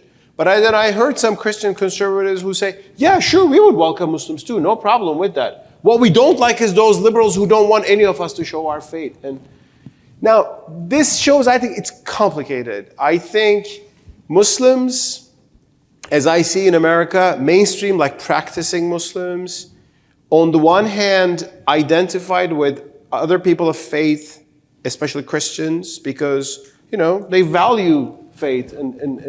But if they look at you and say, no, you are an Arab, you are a foreigner, you are a terrorist, and of course that changes everything down. Then you tend to sympathize with the liberal left, which don't care about religion that much, but values the diversity of everybody and so on and so forth. One thing that I've noticed interesting is that the left speaks to, in America, tends to speak about Muslims as an identity, as an ethnic group almost, whereas the conservatives tend to speak about it as a religion. I think it's a religion, but being a Muslim is a religious commitment. But for the left, it's people of color. It's that sort of ethnic identity. And I see this Muslims discussing within themselves, should we define ourselves as a religious community, or are we an identity group, a group with identity? And I think these discussions will go on, and I think it's healthy that these discussions are taking place, as long as we don't derail the constitutional principles of freedom and expression and so on and so forth, and Muslims having equal rights, and they're not, targeted by their bank accounts being canceled, that kind of thing. One more thing, I think regarding the Muslim experience in the modern world, including America, I think the model, actually the most fitting model, is the Jewish experience. That is partly because Islam and Judaism are very similar religions. They're religions of the law. You have kosher laws, you have halal laws. You have, halal meat, you have kosher meat. And sometimes governments go after these practices in Europe that Muslims and Jews find themselves on the same side. I mean, there are European governments that want to ban circumcision for male children. Who gets alarmed by that? obviously Muslims and Jews because they have the exact same practice there. And in America, or for example in the UK, how do you practice Sharia, which is the Islamic version of the halakha, basically, as a minority? Well, Jews have figured that out. They, as Orthodox Jewish communities, they have a neighborhood. They have the kosher butcher and all that, and they have a communal code. They're living that as a communal practice without imposing on anybody else. There are even there's an institution called Beth Din, religious courts of arbitration that you can use for marriage. And Muslims in the UK took that as a model to have Sharia courts in the UK. When people hear about Sharia courts in the UK, oh, who's being stoned here? No, it's just about getting a marriage, divorce, or inheritance according to your religious tradition. You go there and it's an arbitration court. And Jews were doing this and Muslims actually said, why not us? So we can do the same thing. And the Jewish experience in the modern world I see goes from the Haredim, the ultra-Orthodox, to Jews who are just culturally Jews, but are not very practicing at all. And I think the Muslim experience is getting to that sort of diversity in America. There are Muslims who are like, yeah, I'm Muslim, my parents were Muslim, and I do eat a little bit, but I don't do much, so that's one thing. And there are people who are really very, very observant. And the observance is also is in different shades and grades. And I think more Muslims are realizing that. I think also the forces that threaten them are similar. Well, we are all Semites, and the anti-Semites, these are kind of people who think there is a great replacement by Muslims and Jews, of this racial purity that they believe in. So interestingly, there's an interesting convergence of Muslim and Jewish practices and convictions in the West, which is of course clouded by the conflict in the Middle East that puts a tension between Muslim and Jewish communities sometimes. But if you can leave that aside or solve that somehow, that's a very interesting parallelism. I want to add to that. I think there's a lot that Muslims can learn from the Jewish experience in America. And it's not a total parallel, and there's a number of reasons why. The majority of Jews are white, and race is a very important part of the American reality. Most Muslims are people of color, they're not white. So the integration or sort of the acceptance of Muslims in mainstream America is complicated by that and makes it more difficult and makes the Jewish experience, limits it a little bit in how Muslims are, experience American life. When you look at what I talked about earlier, institutional Islamophobia, and where Muslims are dealing with it. So Muslims as a group, of which a third are Black, but broader than just Black Muslims, are as likely as Black Americans overall to have problems while banking. So there's these parallels with people of color in America around where Muslims face institutional Islamophobia that Jews don't face. So institutional, interpersonal religious discrimination, very common with Jews. When it comes to institutional religious discrimination, very different from other religious minorities. Where they are much more similar now is people of color in America. Banking while Muslim, interacting with law enforcement while Muslim, right?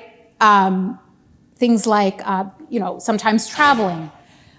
But the issues that face Muslims in their daily life when interacting with the state, the commonality is much more with racial minorities in America than with religious minorities. Let's go to Adam Harris, The Atlantic. Thank you both. Dalia, you mentioned that endorsing Islamophobic tropes isn't necessarily organic, but a tool of manipulation. And I was wondering how you think about sort of combating that in an environment where politicians see that as an effective tool to woo voters, and those same voters are effectively primed to distrust media, and sort of how you think about combating that.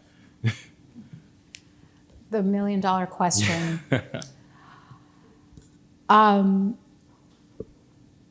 it's very difficult. And the only thing that I've ever seen work, so we get political figures to be responsible, like George Bush was temporarily right after 9/11.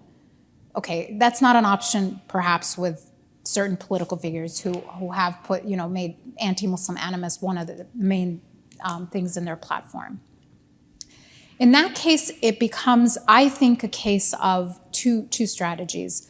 One is strengthen and engage the movable middle, so not go after the hardened, Islamophobes where Islamophobia is a part of their identity.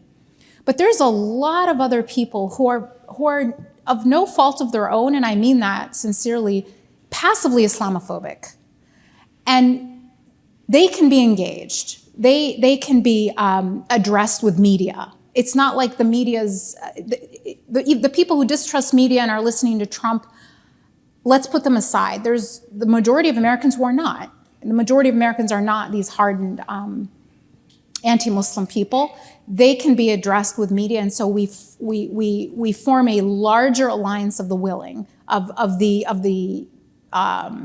embracing, of the accurately understanding the community. That's one thing. And then the second thing is, if we are going to ever change the minds of sort of this other group, it's going to be through personal relationships. I think that's the absolutely only way. And so that's a longer term plan and a longer term strategy. But in the meantime, I think there's a lot of, like the Pew study, it's a net negative, but the plurality of Americans just have no opinion. They're not positive, they're not negative. That's great news. That's like, we can address them, we can engage them, we can reach those people. And that's one role the media really can play, a very important role. Let's go to Phil Gorski.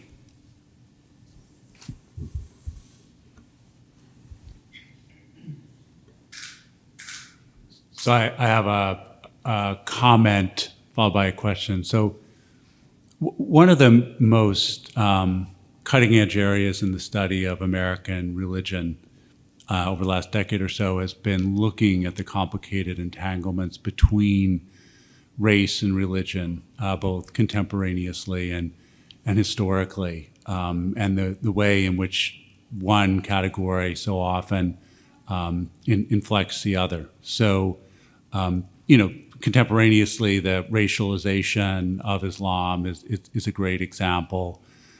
Historically, the not quite whiteness of Jews and Catholics in the early 20th century is another excellent example of this. In terms of the kind of politics of it, and it's kind of to frame the question, two observations. One is that often one way of sort of escaping a stigmatized identity is by claiming and performing a non-stigmatized identity. So kind of horrific example of this is the prominence of Irish and Italian immigrants in minstrel performance, blackface minstrel performance in the late 19th century. And another dynamic is hostility towards the most is a sort of hostile anti-blackness, just to cut straight to the chase. And so I guess you can see where I may be going with this. I'm curious about those Muslims who are claiming whiteness. Is this connected to anti-blackness? Is this connected to hostility towards black Muslims within the United States? I mean, what is within the, anything you could say would be really interesting. So Muslims claiming to be, who identify as white, are in fact white. They're not pretending to be white. They're actually white. We have two white Muslims right here, right? We have Turks and Bosnians are actually white. That is how they're defined in the United States. So white Muslims are just honestly claiming what they actually are. Muslims from Chechnya, Muslims from Turkey, Muslims from Albania. All of these people are truly white. And so that's what they identify as. A small minority of people who claim, who identify as white Muslims are white American converts. That's actually, most of them are not. Most of them are either immigrants or children of immigrants that came to the United States. They are not more likely to have anti-Black animus as anyone else. They are more likely as a group to identify with conservative white Christians. It doesn't necessarily coincide with anti-Black racism, but they are more likely to identify with conservative white Christian sort of political and social causes. And I'll just add one other thing that supports your point. There is another phenomena that I didn't get to, which is internalized Islamophobia. So these tropes I'm talking about, Muslims sometimes endorse them themselves. And the most likely group of Muslims to endorse anti-Muslim tropes are white Muslims in our research. So there is an identification with some of these groups, and when you say performing there's all kinds of psychological research around why people internalize their own oppression or internalize the tropes about their own group. This is happening in the Muslim community, and it's among two demographic groups. One that people who identify as white Muslim it's more likely, and young Muslims are endorsing these tropes more often. And more, actually, since Trump came on the scene. People identify as white Muslims are also more likely to have voted for Trump, to have approved of his performance as president. So there's some unique things about this group, but one of them is not characterized as anti-Black racism. But you have these other kind of peculiar issues around, or trends within this community that we have to kind of study more. But they just tend to be more on the side closer to the kind of conservative white Christian side of things, which might make sense because I think the way America works is race is a really powerful, salient variable in the way you see the world and the way you experience the world. And so if you're otherwise, if the only thing that's really being targeted is your religious identity, I can see why you might gravitate more to a religious freedom lens and folks who are kind of fighting for that side of things. Whereas if you're targeted for a lot of different things, and Muslims have been racialized in many ways, where they're seen and sometimes talked about as a race, like anti-Muslim racism. Some scholars of Islamophobia define it that way. And so if you're experiencing life as both a racial religious minority, you might find common cause with other people of color in a different way. Please. As a newcomer to America, again, I should tell you one thing. Before being in the US 5 years ago, I never had the category in my mind of racial categories about defining people. I always thought of people as Muslims, Jews, Christians, and atheists, or left communists or fascists or liberals or so on and so forth.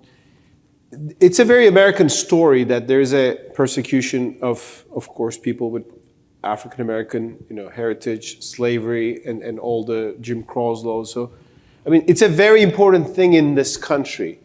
But when I was coming into America, I wasn't coming with that sort of feeling.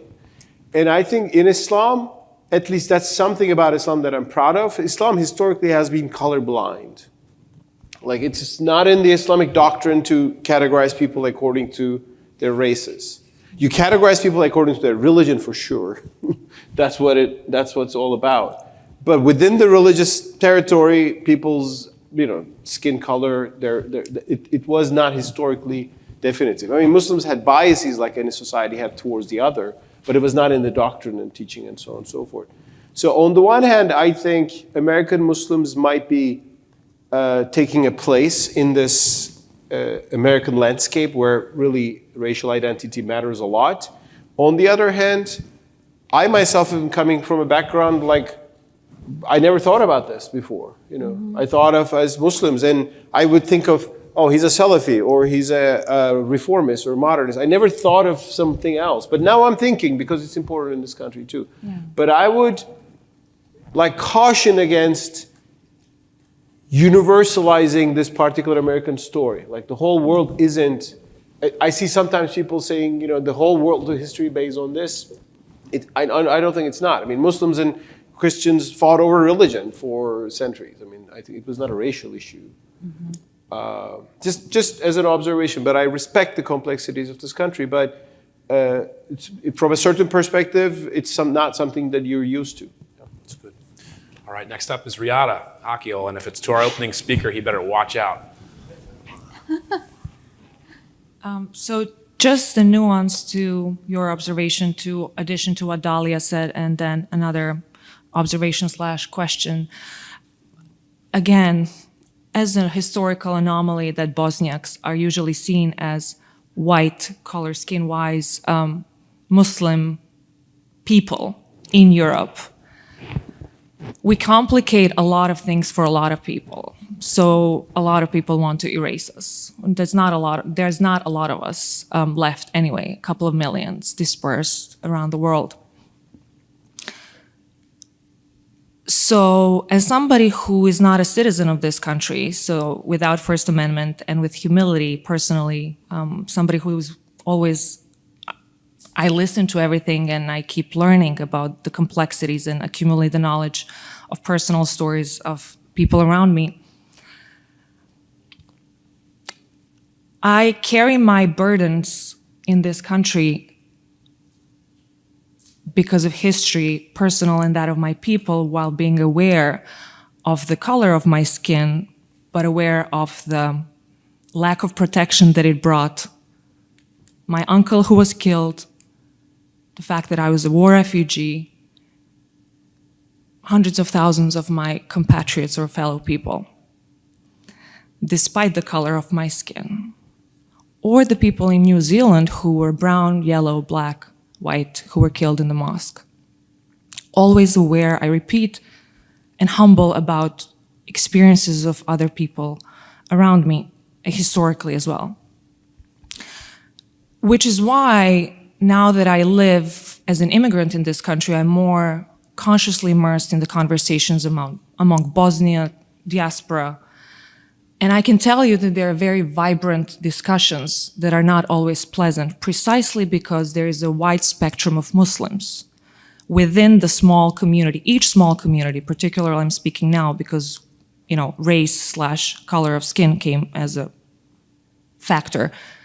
There are definitely those who would absolutely align to white supremacist ideologies, ignoring their own historical experience and that of their people, where it did not matter in the 1990s whether you're very practicing Bosnian Muslim or Bosnian Muslim atheist, the same as it was with the Holocaust. It didn't matter. What mattered was your name and your nominal, your Muslim heritage. Everybody ended up in the same mass grave. So these people, who are American citizens who align with these sort of white supremacist ideologies, completely ignore that, and they're blinded/fooled.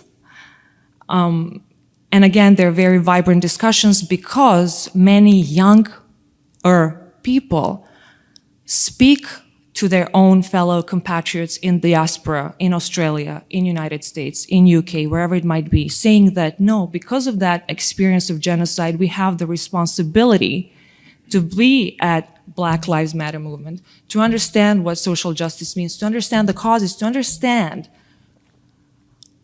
what it means to carry that experience for a righteous cause in this particular context. So I just wanted to tell you firsthand experience that these are vibrant discussions that go on in this diaspora. And I think there's a lot of commotion within census in this country in terms of what white means, who self-identifies as white, because there are a lot of Turks who would not identify as white, who actually are brown, if you want to speak about shades. There are a lot of Lebanese people. There are a lot of Arabs who have to identify. There are now initiatives for bringing new category to census, to my knowledge, Middle Eastern, North African. Even conversations within that community are complicated, which means that for me, considering and knowing the Jewish experience, the Bosnian Muslim experience in terms of racialization that does not always translate into color in particular contexts, I keep remaining to be humble in this country and bring my experience that complicates some particular notions of what is expected always. So this is not, it's a conversation that's fluid and ongoing. And depending on political circumstances in particular moment, these alliances shift, fortunately or unfortunately. So that's just a little bit towards your thing and a little bit towards what Dalia was saying, because it's really not a unified thing, even within communities that happen to have this color of skin in this country or in the West, in Europe. Where we are seen as a second-class citizen, let me tell you that, not just in terms of being on the periphery or our history not being part of European books. And that is why I was very, something that we spoke yesterday at dinner and a little bit with Adam in a different context.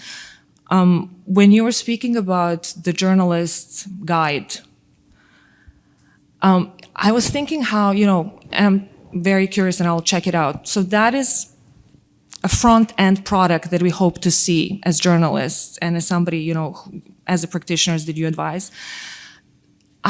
Coming from a conference just 3 days ago about journalism and objectivity, and we spoke about it a little bit at dinner. I think some of us in different contexts in this room as journalists might be very familiar with the challenges of the back-end operation, where I know with my personal experiences, those from Eastern Europe, Ukraine, many journalists of color in this context, who are so often accused of being too subjective, too close to the subject, activist, God forbid, if what it is, right?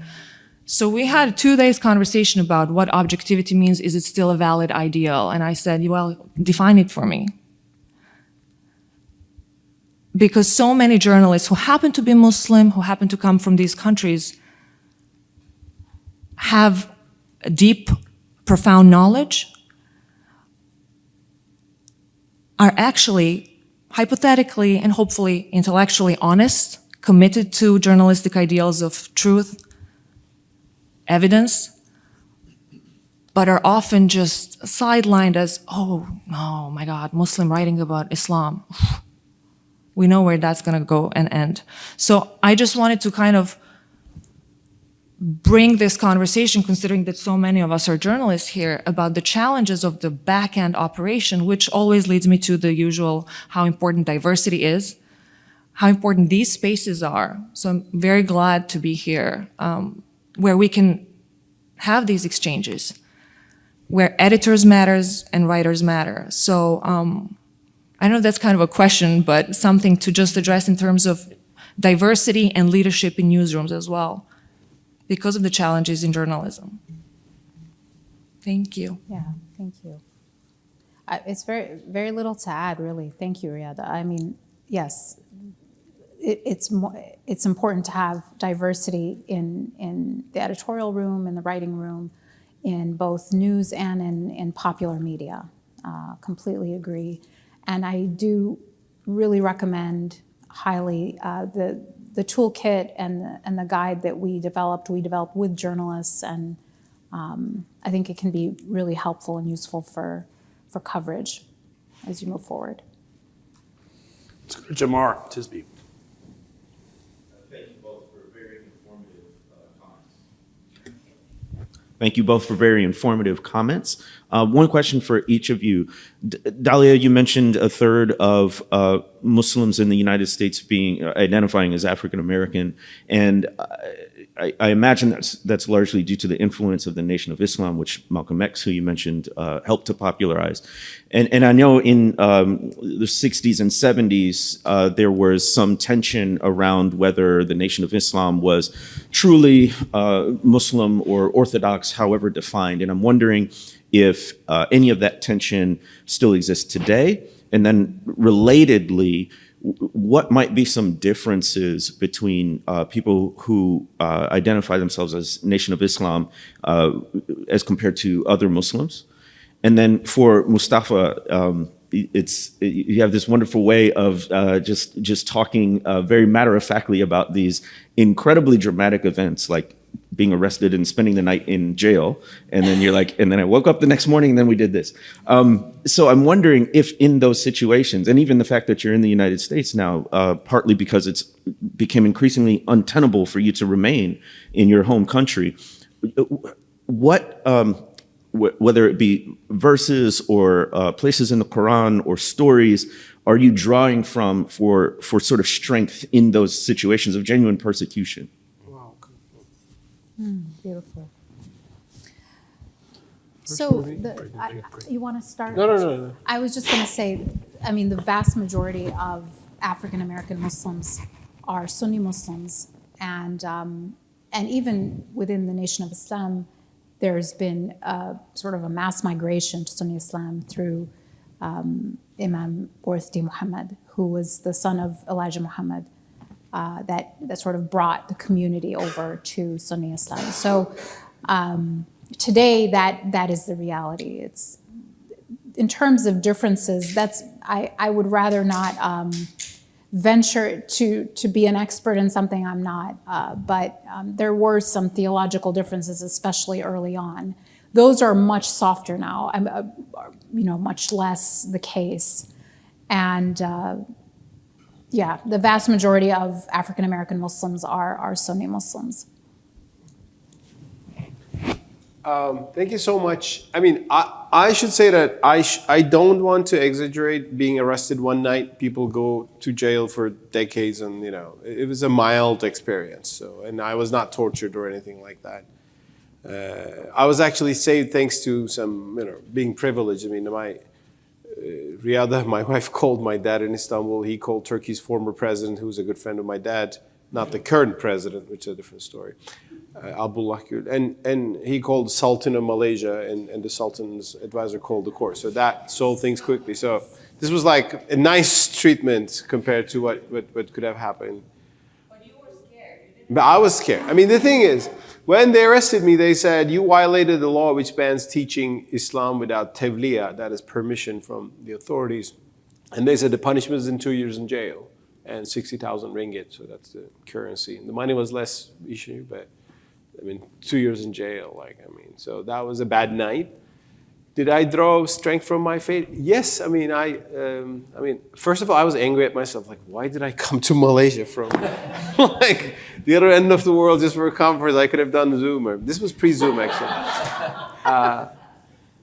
And my wife had given birth to our second son just a few weeks ago. I was saying, if I were single, it's okay. It's a good thing on the career. But I have a wife and a kid, right? I mean, I was mad at myself, but yeah, I was drawn. I mean, there's this Islamic saying, Hasbi Allahu wa ni'mal wakeel, God is the most beautiful, caretaker of you or the supporter of you. And I kept saying that. And what is funny is this, and I wrote about this actually. They put me in the jail cell, right? It was not too bad, but religious police has a headquarters, so they detain. They have a few rooms to detain people there. Next to the room, there was a guy who was lying like this. He was probably drugged, and that's why they had got him. So they put me there, and the morning prayer time came, and they started to recite the Quran, right? And this was the first time I heard the Quran as the voice of my oppressor, right? Like, and I felt like saying that, God, I believe in you. No, I mean, it's not there. Yeah, they read the Quran, but I'm still, it's my religion too. I mean, I felt a moment like that. They're coming after me with the Quran in their hands, but no, it's not theirs. It's my scripture too. So I had a kind of little feeling like that, and I mentioned that in a passing. Ultimately, they let me go. Again, Malaysia is a nice country to be arrested compared to Iran or Saudi Arabia or some of the other alternatives there. And the bad thing about being arrested is that you don't know what's going to happen to you, right? Especially if you're in a foreign country, you don't know the laws, you don't know whether they will really keep you there for a long time. They said you're taken to a Sharia court. I didn't know what happens exactly, when they give a verdict, what kind of verdicts they have. But yeah, I mean, you want to have hope, and you think of your family, and you pray to God to get out of this and come back to earth. And it happened quickly, but for people, I know people who spend years in death row and for offenses like this one, besides people who go to there for real crimes maybe. I don't know if this answers your question, but thank you. Yeah, that's right. Will Salatin. Thank you. This touches on what some of the previous questions have asked, and I'm just going to try to pull it together. It's super clear from both your presentations what some of the messages would be to the political right? Like, don't persecute us, don't blame us all for terrorism, let us build our mosques, that kind of thing. What messages do you have for the political left in terms of misunderstanding or mistreating? You can speak for Muslims in general, for liberal or pluralist Muslims, however you'd like to put it. And it can be in this country or in Europe or elsewhere. Talia, you know this better than me. Like everything else. There's definitely Islamophobia on the left. So Islamophobic, the left-leaning or the Islamophobia on the left is one that accuses Muslims of being, backwards, barbaric, misogynistic, illiberal, and it's a lot more prominent in a place like France than in the United States, but it still exists here. Bill Maher is an example of that. Sam Harris is another. The new atheists, we're not their favorite people, and they tend to be somewhat, or claim to be left-leaning. So I guess what would be the response to them is a lot of things. One is, accusing Muslims of misogyny is an interesting one because it's the most prevalent anti-Muslim trope. It's actually not about violence. It's the one thing that the left and the right agree on, is that Muslim women are oppressed. And that's it. They don't agree on anything except that one point of view. So we have united the left and the right. You're welcome. The response to that is misogyny is a human problem, and Muslims are human, so yes, it does exist, but it's actually no more prominent, no more prevalent in the American Muslim community than other faith or non-faith communities by any measure you can think of, whether it's the prevalence of domestic violence or the prevalence of, really anything you can think of. And when you look at Muslim women's own experience, their biggest issue, they do face gender-based discrimination just as much as other American women. There's actually no difference in the prevalence of it with the experience of American Muslim women. Where they are different than other American women is in their experience of racial and religious discrimination. So their problems are Islamophobia and racism, which are fed by the idea that they're oppressed, which are fed by the very idea of that they are in need of being saved. So I think that where I talk to a lot of very Islamophobic so-called feminists, who claim to be feminists but are incredibly patronizing and assume so many different things about me. So I'm the last person to claim that Islamophobia is only on the right. I think it does exist on the left, and especially in this way of, and especially, I mean, in France it's so clear, but the idea that, you know, choosing hijab is you know, that it's never a choice, that's something that's inherently oppressive.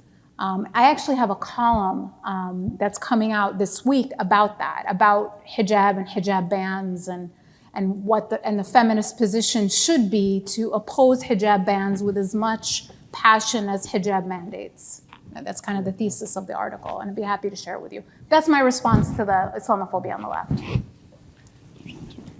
Again, I'm new to this scene, but what I understand is that the voices on the right might dislike Muslims for believing in the wrong religion, and some voices in the left may dislike Muslims for believing in any religion, right? So, oh my God, you still believe in this kind of medieval nonsense sort of thing, and why don't you just be all progressive and leave this aside and take off your headscarf, or, you know, stop these kind of limitations on your life and so on and so forth. In America, that's maybe more rhetorical, but in France, certainly, which is that sort of kind of emancipating Muslims from themselves, there's this kind of belief that you should somehow make Muslim women tear their veils and bring them to the public sphere and liberate them, sort of thing. Very actually illiberal, authoritarian understanding of modernity. France is the capital of that globally, but you know, it just has boiled down to Turkey under Kemalism, in Tunisia as well, in the former Bourguiba regime. In America, God bless America, it has more religious freedom, but you know, there's sometimes kind of distaste towards religious expressions. I think it's there on the left, and on those positions, Muslims might actually find more similarity with the Christians. Yeah, I mean, the other people who believe like us, so they value religion. So there is some commonality there. And I think both right and left were very complicated in themselves, so it's hard to, but I'm just saying the troubling voices out there. Yeah. I think the one thing is, I'll just add, is the tricky part about Islamophobia on the left is it poses as a moral position. It poses as a position that is against women's, oppression. So it's tricky because it pretends to be a moral position. We do one more question from Rueda, assuming you have one, yeah? Oh, come on. All right, please, Phil Gorski, he's up. I got a question, a big one to maybe park, is like, how does the American Muslim, 3 million compare to the rest of the world, the 1.8 or 1.9, in breakdown of faith? If there's any zinger on that, but Phil Gorski, how about the last question? So circling back to the question of race and religion in American Islam, I'm curious if there is or could at some point be a kind of colorism that would emerge within the Muslim community. Yeah, I mean, it exists. Again, Muslims are human before they're anything else, and so is there intra-Muslim racism? Absolutely. And that's something that people are talking about and more trying to work against, but it definitely exists. And there's colorism within Muslim communities that are the same ethnic background. South Asian communities, for example, colorism exists, and then it spills out to non-South Asian people as well. But all of these things exist. I would argue very strongly against the faith of Islam and the explicit, very clear teachings of the Quran and of the Prophet, peace be upon him. But that doesn't mean that Muslims don't fall into it.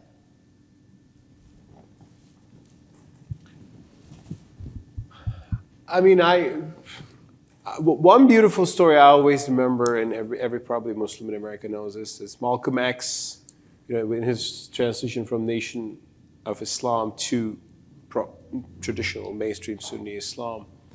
One experience is that he goes to the Hajj, the pilgrimage in Mecca. And the Hajj is this amazing experience where more than 2 million Muslims, come together every year.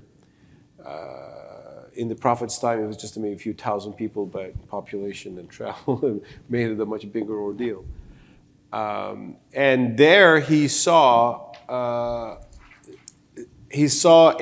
community of believers beyond this us versus them, defined as in racial terms. He saw blue-eyed Muslims next to him praying to Kaaba and "Salaam alaikum, brother," "Alaikum salam, brother," and he was moved, and that was the beauty of Islam for him. And I mean, I always, believe in that sort of being this kind of people. That there's one God who created us, and we are all His creatures and His children, or His servants, how you call it from theologically different perspectives. But I think that in Islam there is that, I think, at the core, and there's some beauty in that. And so I personally believe in bringing that colorblind humanity, humaneness to all of us, while understanding that some communities come from a background that they have been systematically persecuted and excluded, so you have to specially care for that. I understand that. But also that Malcolm X's transition to Sunni Islam and the commonness he found there goes beyond racial boundaries. That's very powerful. It resonates, I think, in Muslim communities in America as well, too. That's what I can just say. Mm-hmm. I'll just answer Josh's question, or start to answer it.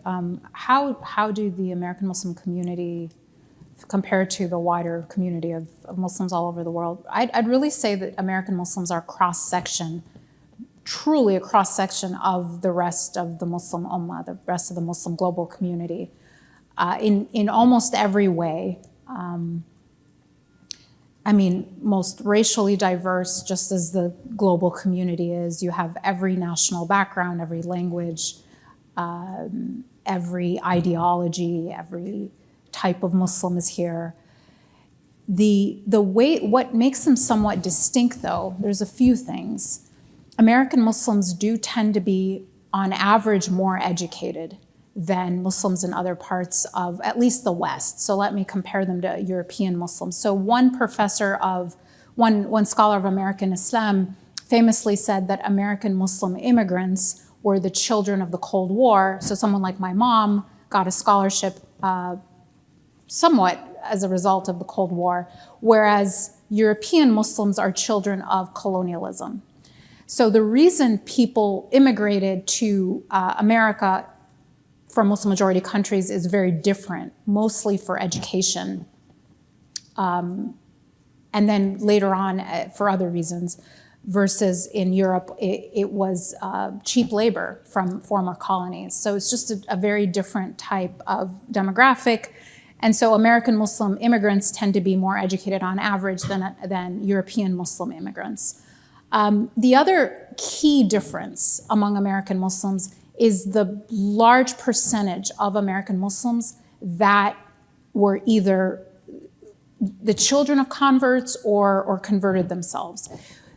No other European context has a third or something even close of their community that are people who were either converted, their parents converted, their grandparents converted. Most of European Muslims are mostly immigrants and children of immigrants, whereas we have a third of our community that are African Americans that have ties, have a history in this country for 400 years. That is very, very uniquely American. The other uniquely American piece is that we can say, when I say something like there's never been an America without Islam, there's a very specific reason for that, because the carriers of Islam throughout American history have been Black Muslims. That is a uniquely American story. That is not the case in Europe. That just doesn't exist. So the ability for someone like me who is an immigrant to claim this indigenous belonging as a part of my faith is indebted to Black Muslims, and that is a uniquely American story. The other uniquely American piece that I think is really important is the civil rights movement, where we can call on that, on those values and on that story, on that reality, on that narrative that all Americans, for the most part, at least at some level subscribe to or aspire to or have some level of acceptance of, as being able to say we are calling on those values to get our own rights. I find it really interesting when I talk to some German Muslims or some British Muslims, French Muslims, they will actually reference our civil rights movement to talk about their rights. So it's even being borrowed, right? I mean, that's the debt that we have to Black Americans overall and Black Muslims specifically. And that's all uniquely American. One more thing, if I may ask. One thing I've seen is, in America, compared to Europe, especially France, Belgium, there is more respect to religion. If you say, I'm doing this for religious reasons, Yeah. people say, oh yeah, sure, that's wonderful. I will respect your religious tradition or something like that. I always love this. And I mean, in France, it's like, this is a thing of the past, so backward-minded, and don't bring it to the public space. It's laïcité. And it's harder to integrate to that society and be fully Muslim. I think it's easier to become fully Muslim and an American because, here you are. There might be anxieties, paranoias about who you are, but, religion in itself is not a problem. But you're not totally out of your mind because you believe in God. Yeah. That's a big thing. Yeah. Thank you for an outstanding panel. Thank you.